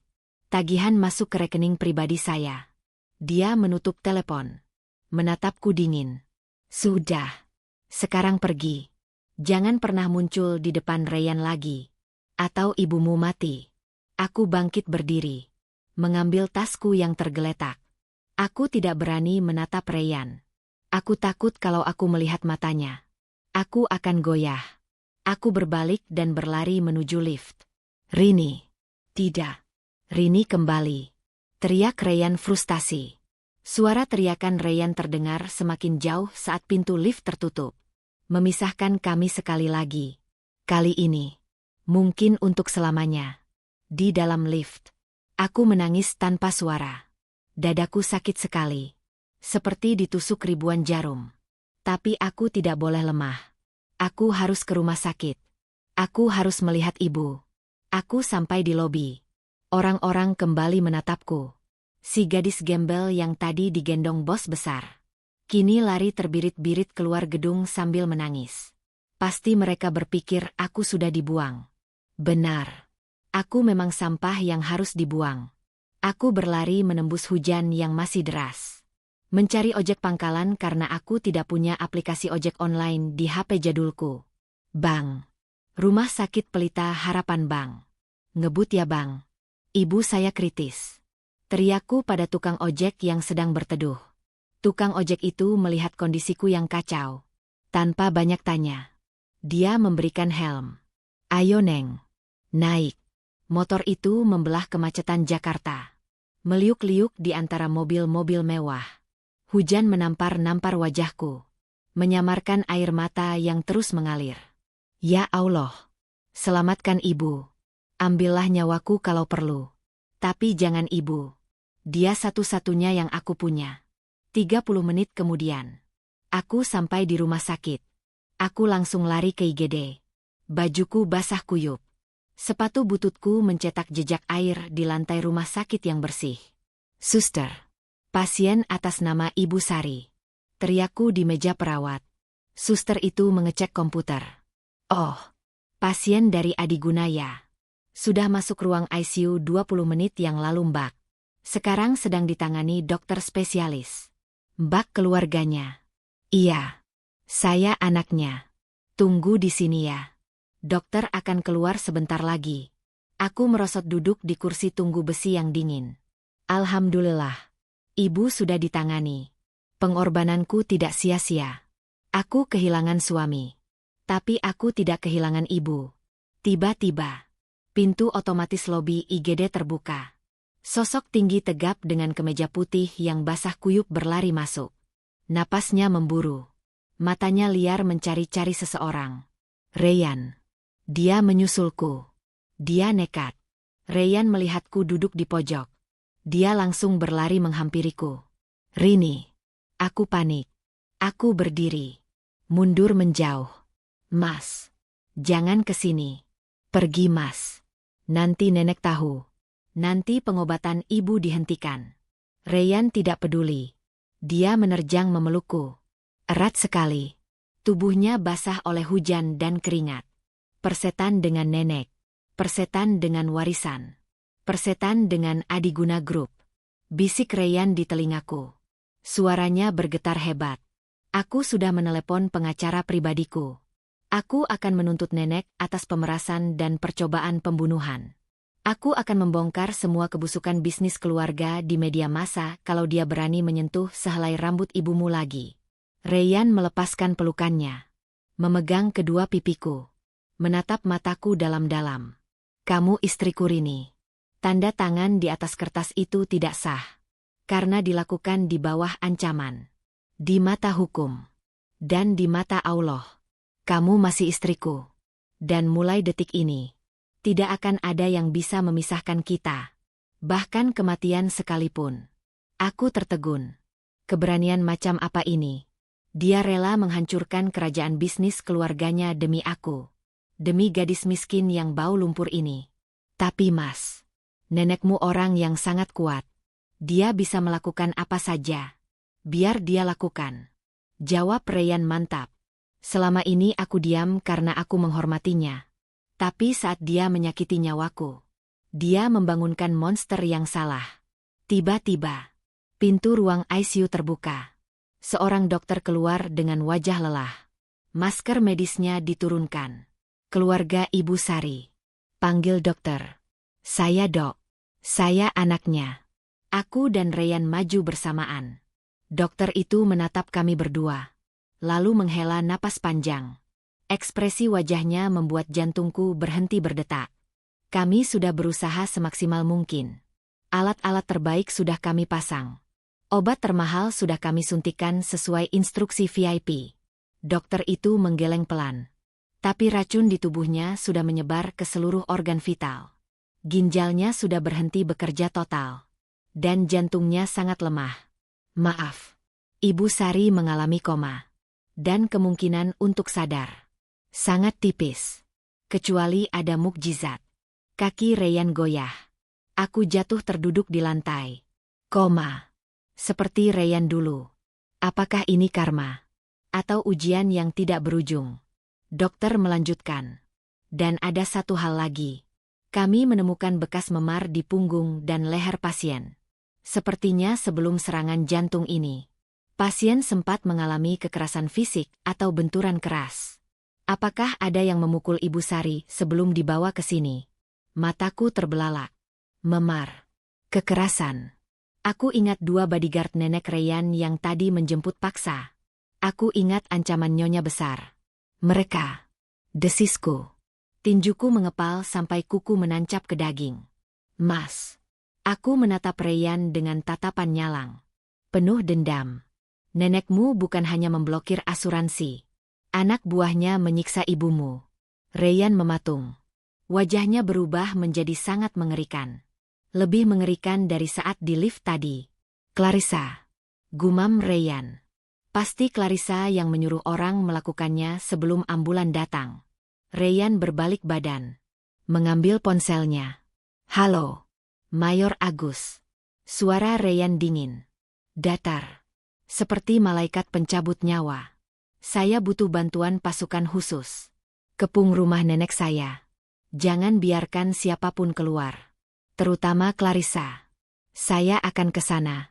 Saya akan mengadili mereka dengan tangan saya sendiri. Reyhan menutup telepon. Menatapku. Jaga ibumu Rini. Aku akan membawakan keadilan untukmu. Malam ini juga. Jakarta akan gempar. Reyhan berjalan keluar IGD menembus hujan badai. Langkahnya tegap penuh amarah. Meninggalkan aku yang terpaku di depan pintu ICU. Antara rasa takut kehilangan ibu dan ketakutan melihat suamiku berubah menjadi monster demi membalas dendam. Suara detak jam dinding di ruang tunggu ICU terasa seperti palu godam yang memukul kepalaku. Tik, tok, tik, tok. Setiap detiknya adalah siksaan. Di dalam ruangan kaca itu, ibumu terbaring kaku. Tubuhnya dipenuhi selang dan kabel. Monitor jantung di sebelahnya terus berbunyi ritmis. Bip, bip, bip. Irama yang seharusnya menenangkan. Tapi bagiku terdengar seperti hitungan mundur bom waktu. Aku duduk bersimpuh di lantai dingin koridor rumah sakit. Bersandar pada dinding putih yang berbau antiseptik.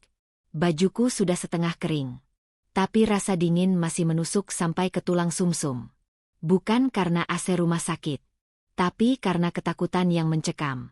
Reyhan pergi. Dia pergi membawa amarah yang bisa membakar satu Jakarta. Dan aku terjebak di sini. Tidak bisa berbuat apa-apa selain berdoa. Ya Allah, lindungi suamiku. Jangan biarkan dia melakukan dosa demi membalas dendam kami. Bisikku lirih. Air mataku sudah kering. Digantikan oleh rasa perih di mata yang bengkak. Di lorong sepi itu, tiba-tiba terdengar suara riuh dari TV yang tergantung di dinding ruang tunggu. Beberapa perawat dan keluarga pasien lain berkumpul di sana. Wajah mereka tegang. Mulut mereka bergumam kaget. Gila. Itu kan rumah gedong di Menteng. Ujar seorang bapak-bapak. Iya pak. Itu mobil siapa yang nabrak gerbang sampai jebol begitu? Sahut yang lain. Firasatku tidak enak. Jantungku berdegup kencang. Aku bangkit berdiri. Menyeret kakiku mendekati kerumunan itu. Mataku terpaku pada layar TV yang menayangkan berita terkini. Breaking news. Judulnya tertulis besar dengan warna merah menyala. Drama keluarga konglomerat. Kediaman Adiguna dikepung pasukan khusus. Darahku tersirap. Di layar itu, terlihat pemandangan yang kacau balau. Sebuah gerbang besi ukiran setinggi 5 meter yang biasanya berdiri kokoh di kawasan elit Menteng, kini tergeletak roboh di tanah. Sebuah mobil sport hitam yang bagian depannya ringsek berasap di dekatnya. Itu mobil Rayyan.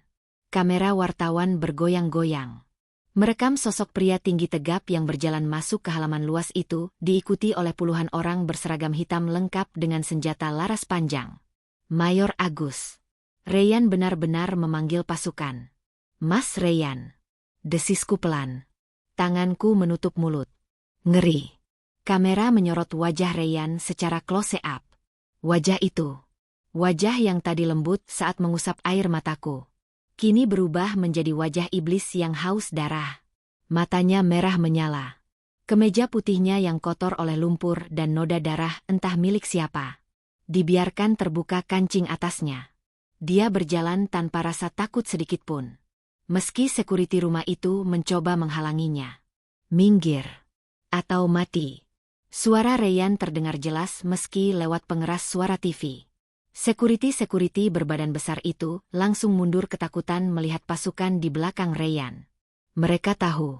Ini bukan perkelahian biasa. Ini perang. Reporter berita berkata dengan napas terengah-engah. Pemirsa. Saat ini Tuan Muda Rayyan Adiguna, CEO Adiguna Group yang dikabarkan baru kembali, melakukan penggerebekan paksa di kediaman nenek kandungnya sendiri. Belum diketahui motif pastinya. Namun suasana sangat mencekam. Adegan di TV berpindah. Rayyan menendang pintu utama rumah mewah itu hingga kuncinya jebol. Brak.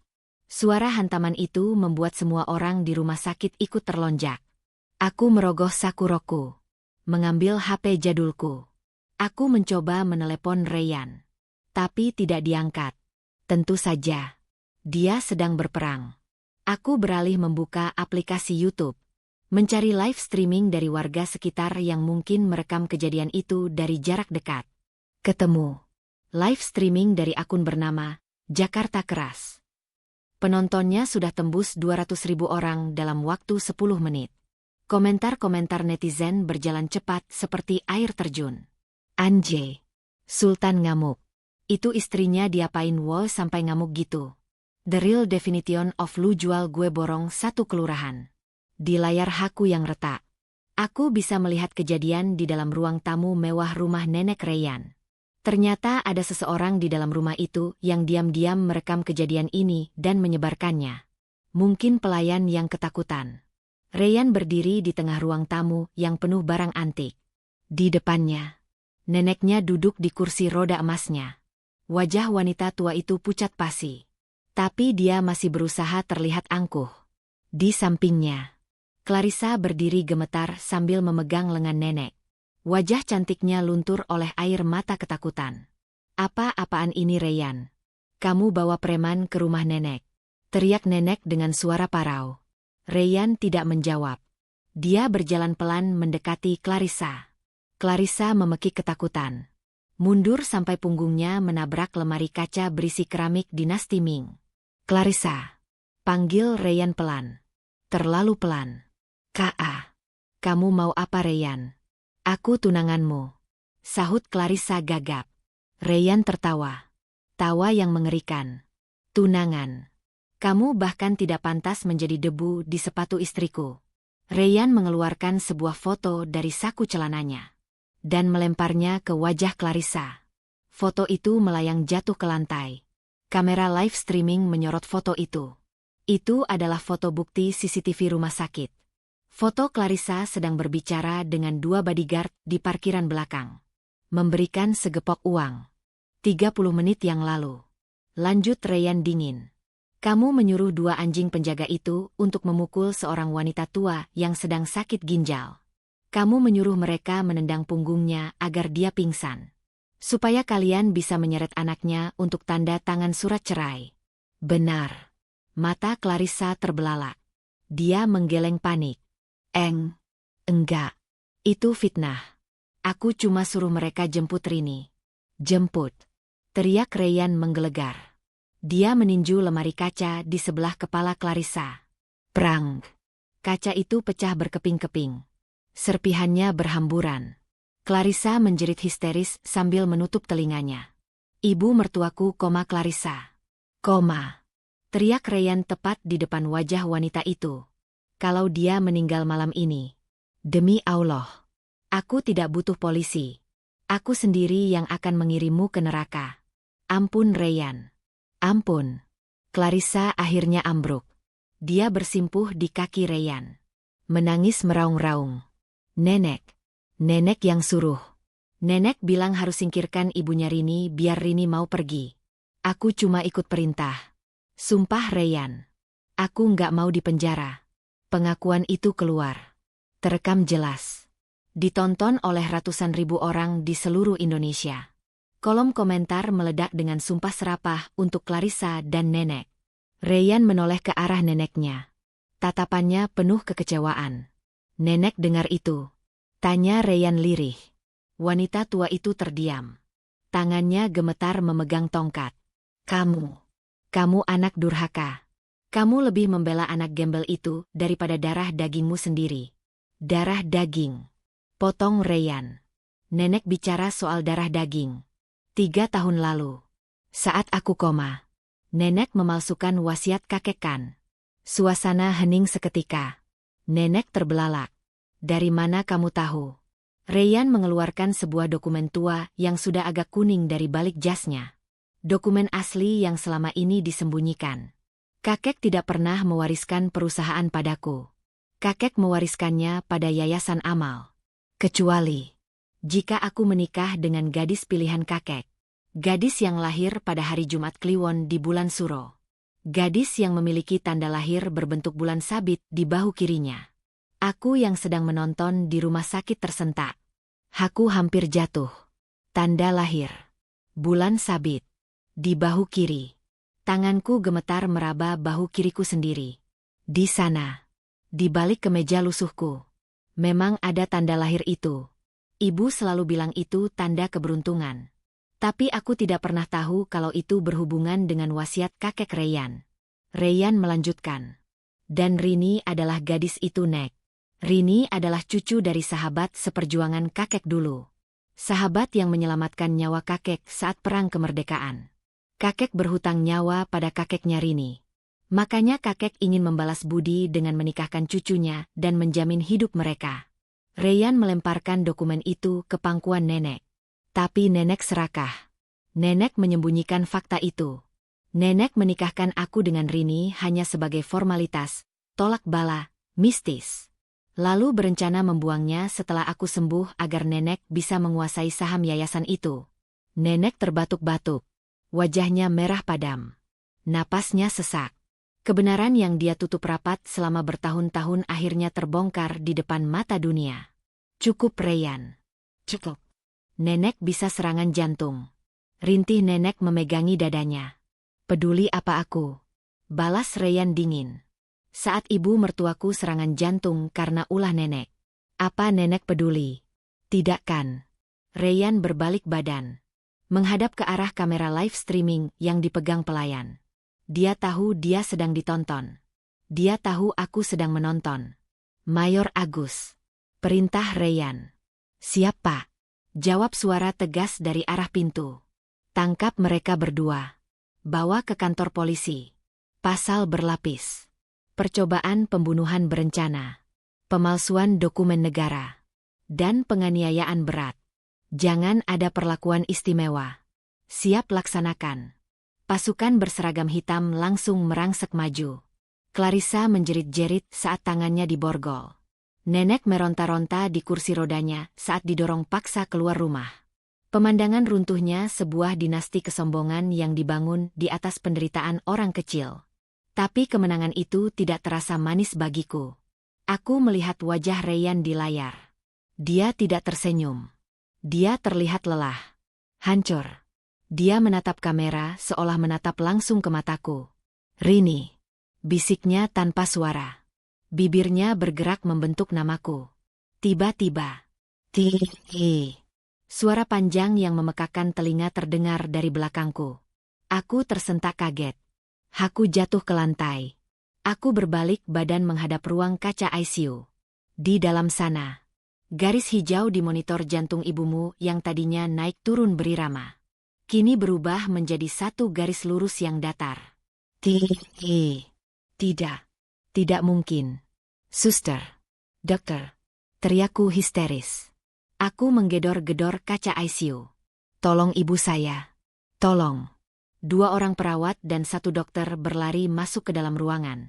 Mereka panik. Dokter langsung naik ke atas ranjang.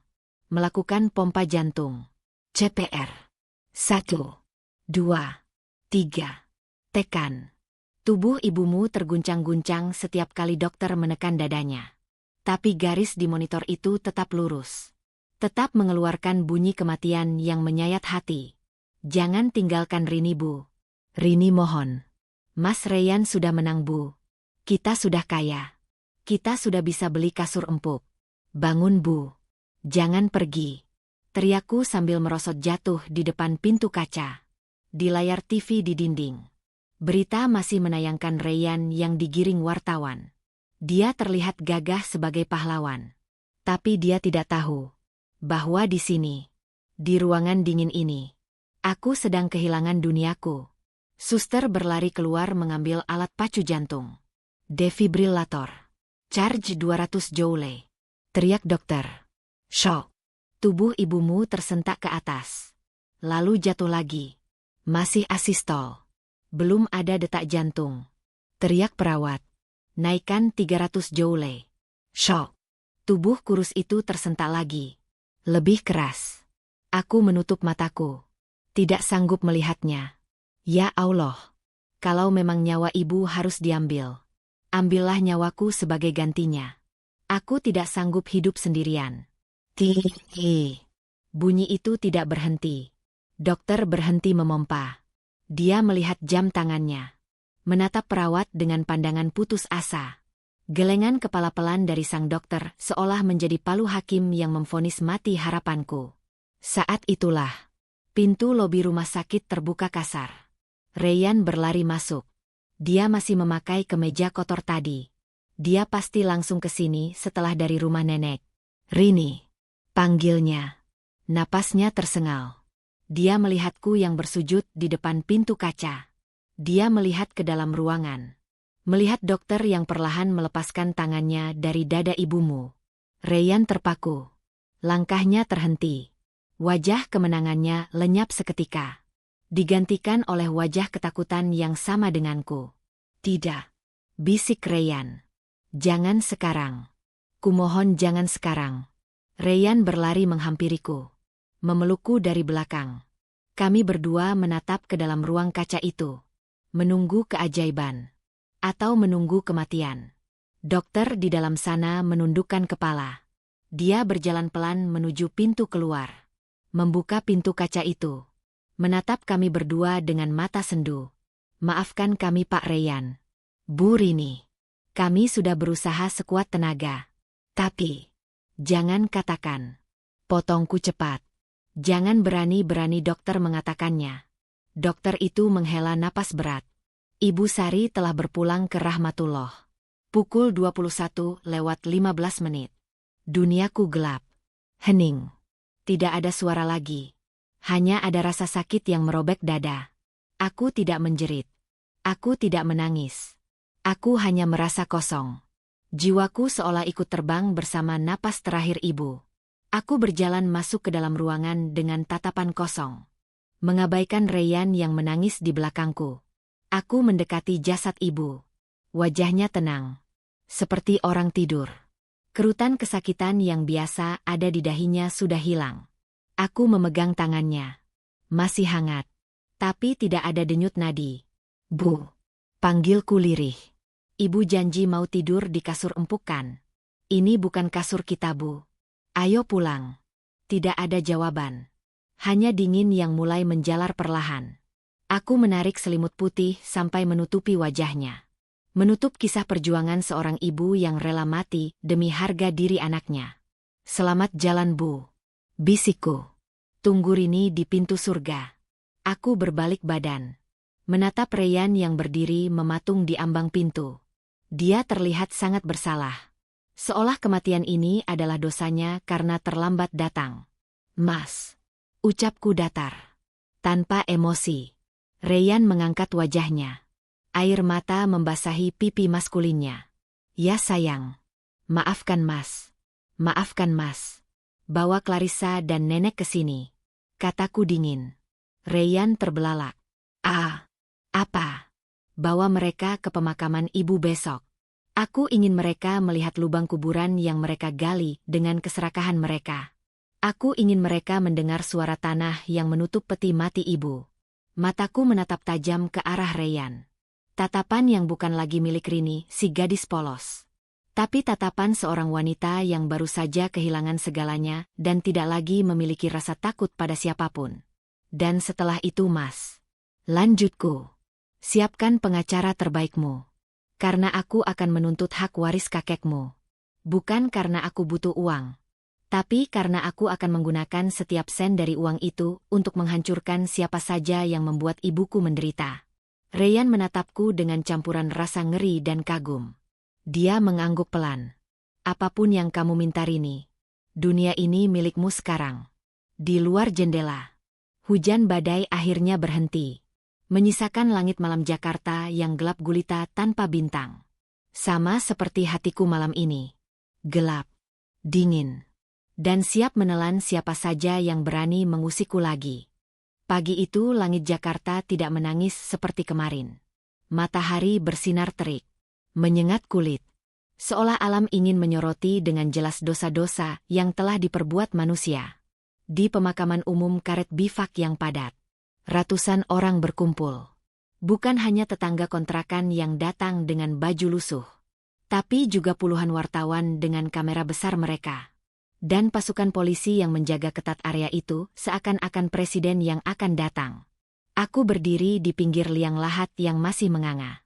Tanah merah basah menumpuk di sisinya. Aku memakai gamis hitam sederhana dan kerudung hitam panjang yang menutupi sebagian wajahku yang sembab. Mataku kering. Air mataku sudah habis semalam. Yang tersisa hanyalah tatapan kosong yang menatap lubang gelap tempat ibumu akan beristirahat selamanya. Di sampingku. Rayyan berdiri kokoh seperti pilar batu. Dia tidak memakai jas mahalnya hari ini. Dia hanya memakai baju koko putih polos dan peci hitam. Wajah tampannya terlihat lelah. Lingkaran hitam di bawah matanya menandakan dia juga tidak tidur semalaman mengurus segala keperluan pemakaman dan kasus hukum neneknya. Tangan Rayyan menggenggam tanganku erat. Menyalurkan kekuatan yang sebenarnya dia sendiri butuhkan. Rini. Bisik Rayyan pelan. Mereka sudah datang. Aku mengangkat kepala. Menoleh ke arah gerbang pemakaman. Suara riuh rendah terdengar. Kilatan lampu kamera menyambar-nyambar seperti petir di siang bolong. Sebuah mobil tahanan polisi berwarna abu-abu tua berhenti. Pintu belakangnya dibuka kasar oleh petugas. Dua sosok wanita turun dengan tangan terborgol. Mereka tidak lagi memakai gaun sutra atau kebaya mahal. Mereka memakai rompi oranye bertuliskan tahanan. Nenek Rayyan. Sang nyonya besar yang kemarin masih bisa memerintah hidup mati seseorang dengan jentikan jari. Kini duduk di kursi roda yang didorong oleh polwan. Rambutnya yang biasa disanggul rapi kini acak-acakan. Wajahnya layu tanpa make-up. Terlihat sangat tua dan rapuh. Di belakangnya, Clarissa berjalan menunduk. Dia menyembunyikan wajahnya dari sorotan kamera. Jalannya terseok-seok. Sepatu hak tingginya sudah diganti dengan sandal jepit karet murahan. Tidak ada lagi kesombongan di wajah cantiknya. Yang ada hanya ketakutan. Petugas membawa mereka mendekat ke liang lahat. Sesuai permintaanku. Aku ingin mereka melihat. Aku ingin mereka mencium bau tanah merah ini. Bau kematian yang mereka ciptakan. Suara kasak-kusuk warga terdengar nyaring. Itu kan yang diberita. Tega bener ya sama orang tua. Udah tua bau tanah bukannya tobat malah ngebunuh orang. Cantik-cantik hatinya iblis. Caci maki itu terdengar jelas. Nenek Rayyan menunduk semakin dalam. Dia tidak berani menatap siapa-siapa. Apalagi menatap peti mati sederhana yang kini perlahan diturunkan ke dalam lubang. Rayyan melepaskan genggaman tangannya. Saya turun dulu. Ucapnya padaku. Tanpa ragu. Rayyan melepas sandal kulitnya. Dia melompat turun ke dalam liang lahat yang becek berlumpur. Dia tidak peduli baju koko putihnya kotor oleh tanah merah. Dia menyambut jenazah ibumu dengan tangannya sendiri. Mengumandangkan adzan dengan suara yang bergetar menahan tangis. Allahu Akbar. Allahu Akbar. Suara Rayyan menggema di pemakaman itu. Menggetarkan hati siapa saja yang mendengarnya. Clarissa mulai terisak pelan. Bahunya berguncang. Mungkin rasa bersalah mulai merayapinya. Atau mungkin dia menangis karena nasibnya sendiri yang hancur. Setelah selesai, Rayyan naik kembali. Tubuhnya kotor penuh tanah.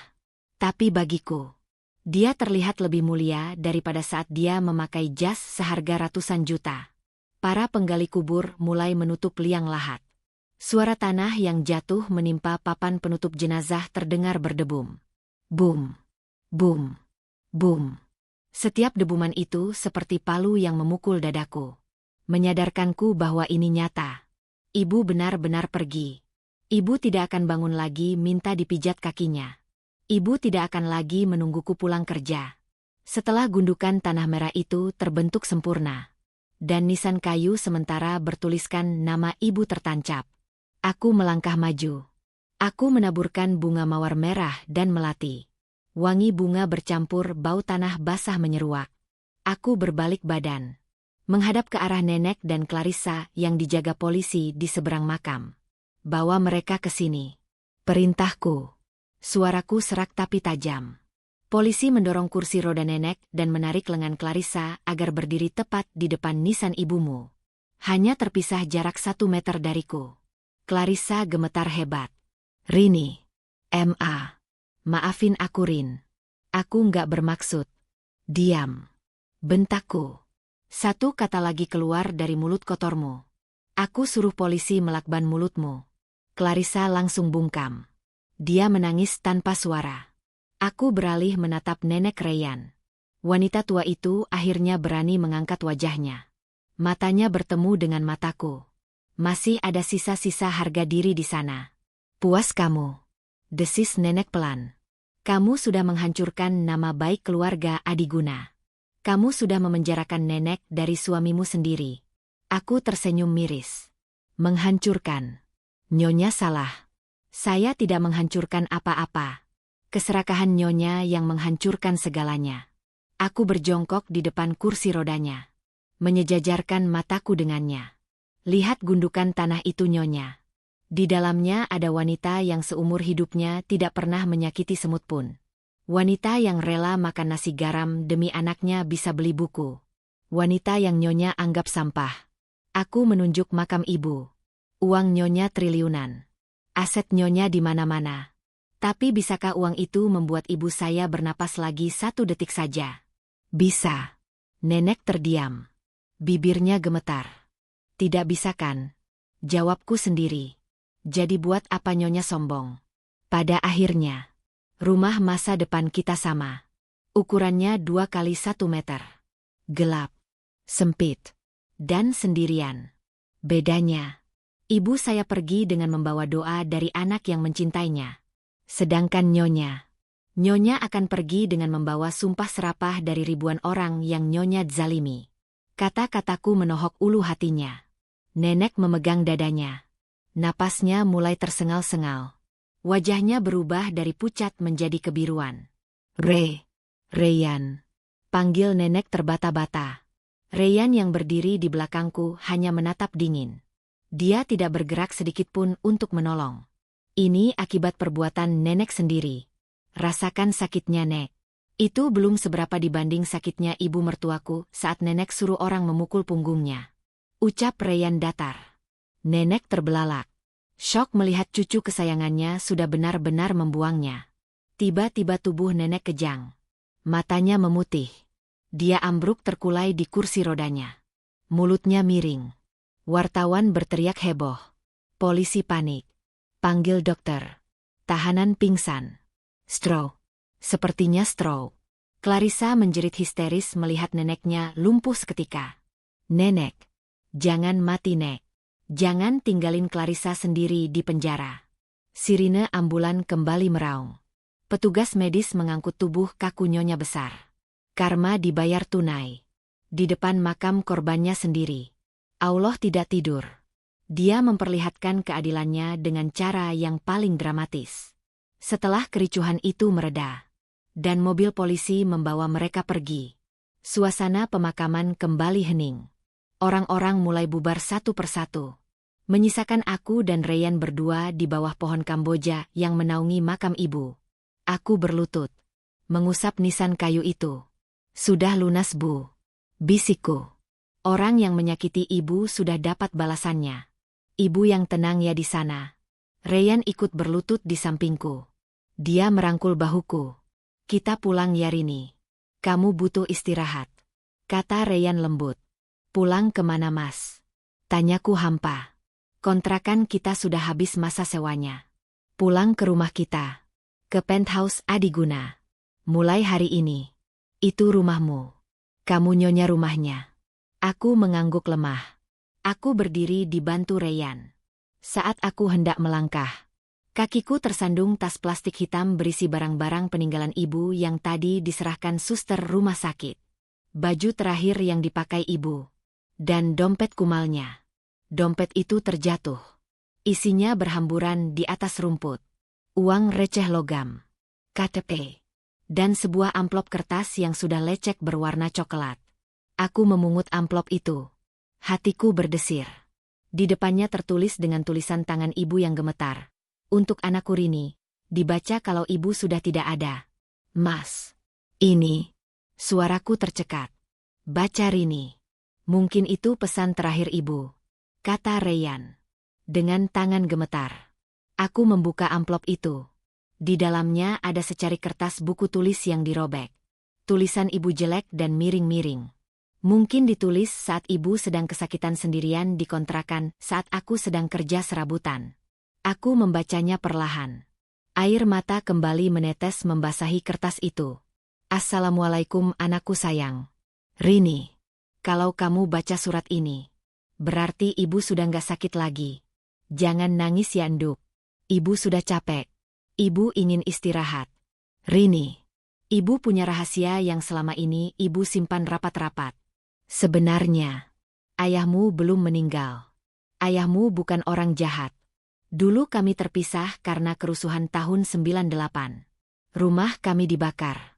Ibu lari membawamu yang masih bayi. Kami kehilangan kontak. Satu-satunya petunjuk yang ibu punya adalah kalung emas separuh hati yang kamu pakai waktu bayi. Separuhnya lagi dibawa ayahmu. Namanya Wijaya. Dulu dia punya toko emas di Pasar Baru. Cari dia Nduk. Bukan untuk minta uang. Tapi supaya ada wali nikah yang sah kalau nanti kamu menikah lagi. Ibu tahu pernikahanmu dengan Dan Ryan itu cuma kontrak. Kalau kontraknya selesai, carilah bahagiamu sendiri. Maafkan ibu yang tidak bisa mewariskan harta. Ibu cuma bisa mewariskan doa. Ibu sayang Rini. Aku terduduk lemas di rumput. Surat itu jatuh dari tanganku. Ayah masih hidup. Selama ini ibu bilang ayah meninggal karena sakit saat aku bayi. Ternyata ibu berbohong demi melindungiku, atau karena ibu sendiri putus asa mencarinya. Wijaya. Toko emas. Pasar Baru. Ryan memungut surat itu dan membacanya. Wajahnya berubah serius. Wijaya. Gumam Ryan. Dia menatapku dengan mata membelalak. Rini, kamu tahu siapa Wijaya pemilik toko emas terbesar di Asia Tenggara saat ini? Aku menggeleng bingung. Wijaya Gold. Jawab Ryan. Itu perusahaan emas raksasa. Pemiliknya bernama Pak Wijaya Kusuma. Dia salah satu orang terkaya di Indonesia yang terkenal sangat dermawan tapi hidup menyendiri karena kehilangan istri dan anaknya puluhan tahun lalu. Ryan memegang bahuku kencang. Rini, kalau benar dia ayahmu, kamu bukan gadis miskin. Kamu adalah putri tunggal dari Raja Emas Indonesia. Aku ternganga. Tidak bisa mencerna informasi ini. Otakku blank. Jadi, aku bukan hanya istri CEO Adiguna, tapi juga pewaris Wijaya Gold. Takdir macam apa ini? Kemarin aku diusir karena miskin.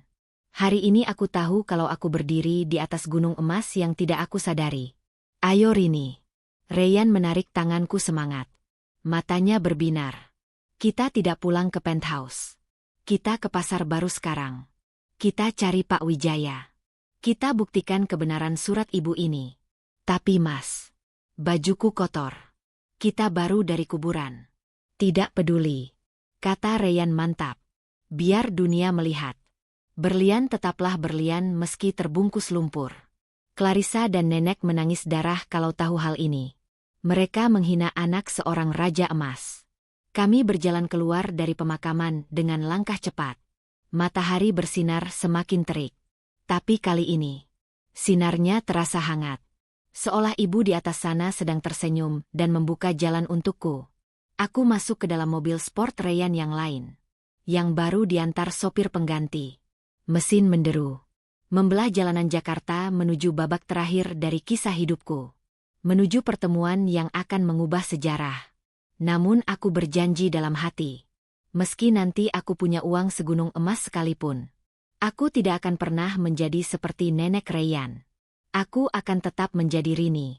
Rini yang tahu rasanya lapar. Rini yang tahu rasanya diinjak. Dan Rini yang akan menggunakan kekuatannya untuk membela mereka yang lemah. Mobil melaju kencang. Di kejauhan, papan reklame raksasa bertuliskan Wijaya Gold. Kemurnian abadi terpampang megah di pinggir jalan tol. Tunggu aku ayah. Anakmu pulang. Mobil sport Ryan berhenti tepat di depan sebuah gedung tua namun sangat megah di kawasan Pasar Baru. Arsitekturnya bergaya kolonial dengan pilar-pilar marmer yang kokoh. Di bagian atas gedung, terpampang tulisan emas besar yang menyilaukan mata. Pusat Emas Wijaya. Ini bukan sekadar toko perhiasan. Ini adalah benteng pertahanan ekonomi. Disinilah jantung perdagangan emas di Jakarta berdetak. Jantungku berdegup lebih kencang daripada mesin mobil. Tanganku basah oleh keringat dingin. Aku meremas amplop surat terakhir ibu. Di leherku, kalung emas dengan liontin berbentuk separuh hati yang selama ini ku sembunyikan. Kini ku keluarkan. Liontin itu kecil, kusam, tidak terlihat berharga. Tapi kata ibu, ini adalah kunci masa laluku. Rini, siap? Tanya Ryan sambil mematikan mesin mobil. Dia menatapku dengan sorot mata yang menguatkan. Aku mengangguk ragu. Siap tidak siap mas. Aku cuma takut. Bagaimana kalau Pak Wijaya tidak percaya? Bagaimana kalau dia menolakku karena aku cuma gadis kampung yang baru saja menguburkan ibunya? Kalau dia tidak percaya. Ryan menggenggam tanganku. Kita pulang. Kita bangun kerajaan kita sendiri. Kamu punya aku Rini. Itu sudah cukup.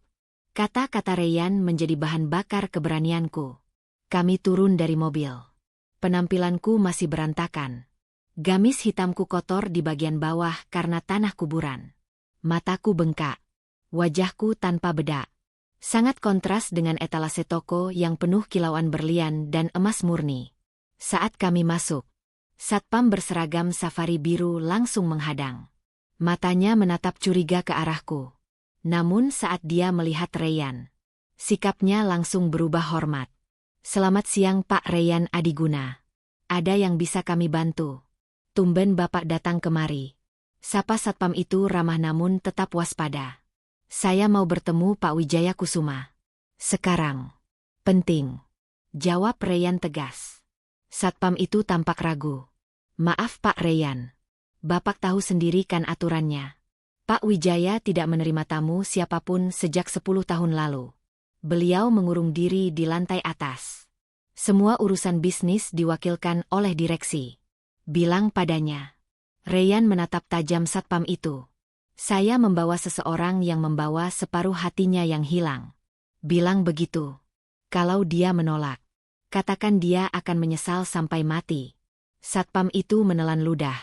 Aura Ryan yang mendominasi membuatnya tidak berani membantah.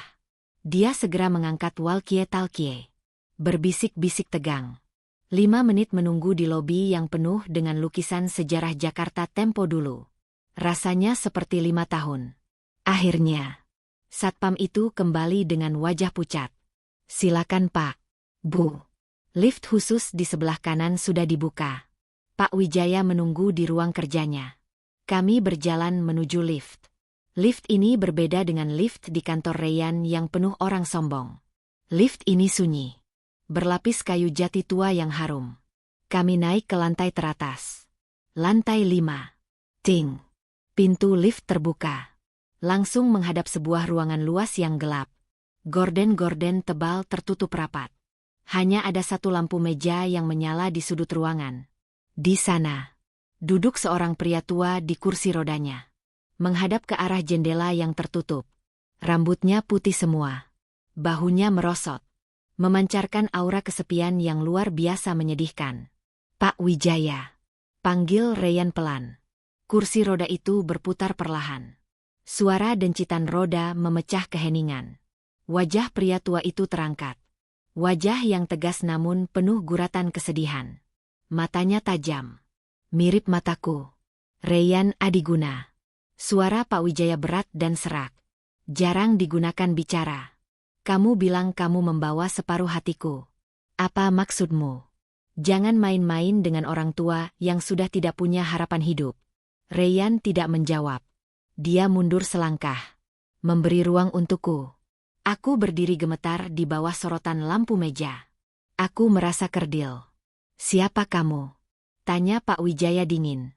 Matanya menyipit melihat baju kotor dan wajah sembabku. Aku menarik napas panjang. Mengumpulkan sisa-sisa keberanian. Namaku Rini, Pak.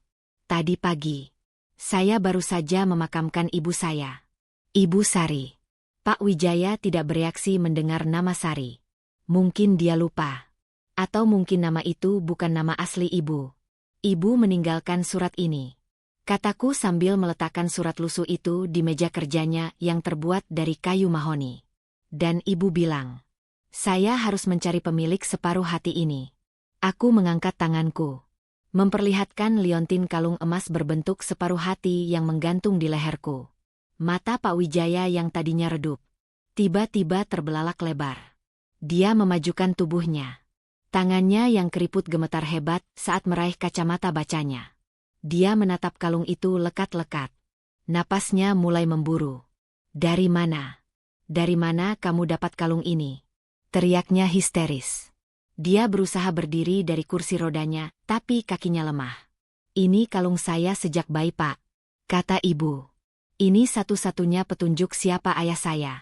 Pak Wijaya merogoh ke dalam baju kemejanya dengan kasar. Dia menarik keluar sebuah kalung yang juga dia pakai. Liontinnya juga berbentuk separuh hati. Emas tua yang sudah agak menghitam karena tidak pernah dilepas puluhan tahun. Sini. Mendekat. Perintah Pak Wijaya. Suaranya pecah. Air mata mulai menggenang di mata tuanya. Aku melangkah mendekat. Jantungku mau copot. Pak Wijaya memegang liontin di leherku dengan tangan gemetar. Dia mencocokkan liontin miliknya dengan milikku. Klik. Kedua potongan hati itu menyatu sempurna. Garis patahannya pas. Tidak ada celah sedikitpun. Membentuk satu hati utuh yang bertuliskan ukiran kecil di belakangnya. Cinta abadi Wijaya Pratna. Ratna. Bisik Pak Wijaya. Tubuhnya terguncang hebat. Sari. Sari itu Ratna. Ratna istriku. Dia mendongak. Menatap wajahku sedekat ini. Tangannya meraba wajahku. Dari dahi. Turun ke mata, hidung, dan pipi. Mata ini, mata Ratna. Hidung ini, hidungku. Isaknya. Ya Allah. Gusti Allah. Pak Wijaya menangis. Tangisan seorang ayah yang sudah kehilangan harapan selama 25 tahun.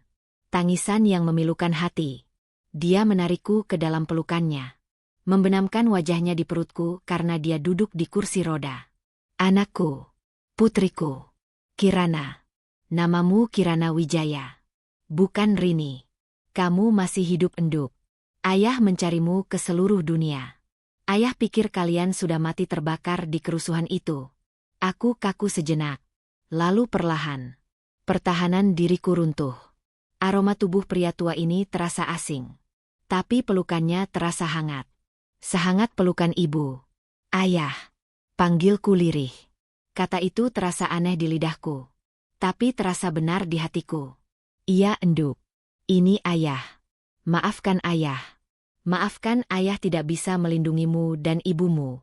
Rayyan yang berdiri di belakang tampak mengusap sudut matanya. Dia tersenyum lega. Misi terakhirnya untuk membahagiakanku telah tuntas. Setelah tangis kerinduan itu reda, Pak Wijaya, atau sekarang harus kupanggil ayah, memintaku menceritakan semuanya. Aku menceritakan tentang ibu yang mengganti namanya menjadi Sari demi keamanan. Tentang hidup kami yang miskin. Tentang ibu yang sakit ginjal. Tentang Rayyan. Dan tentang kekejaman keluarga Adiguna. Saat aku menceritakan tentang nenek Rayyan dan Clarissa, wajah ayah mengeras.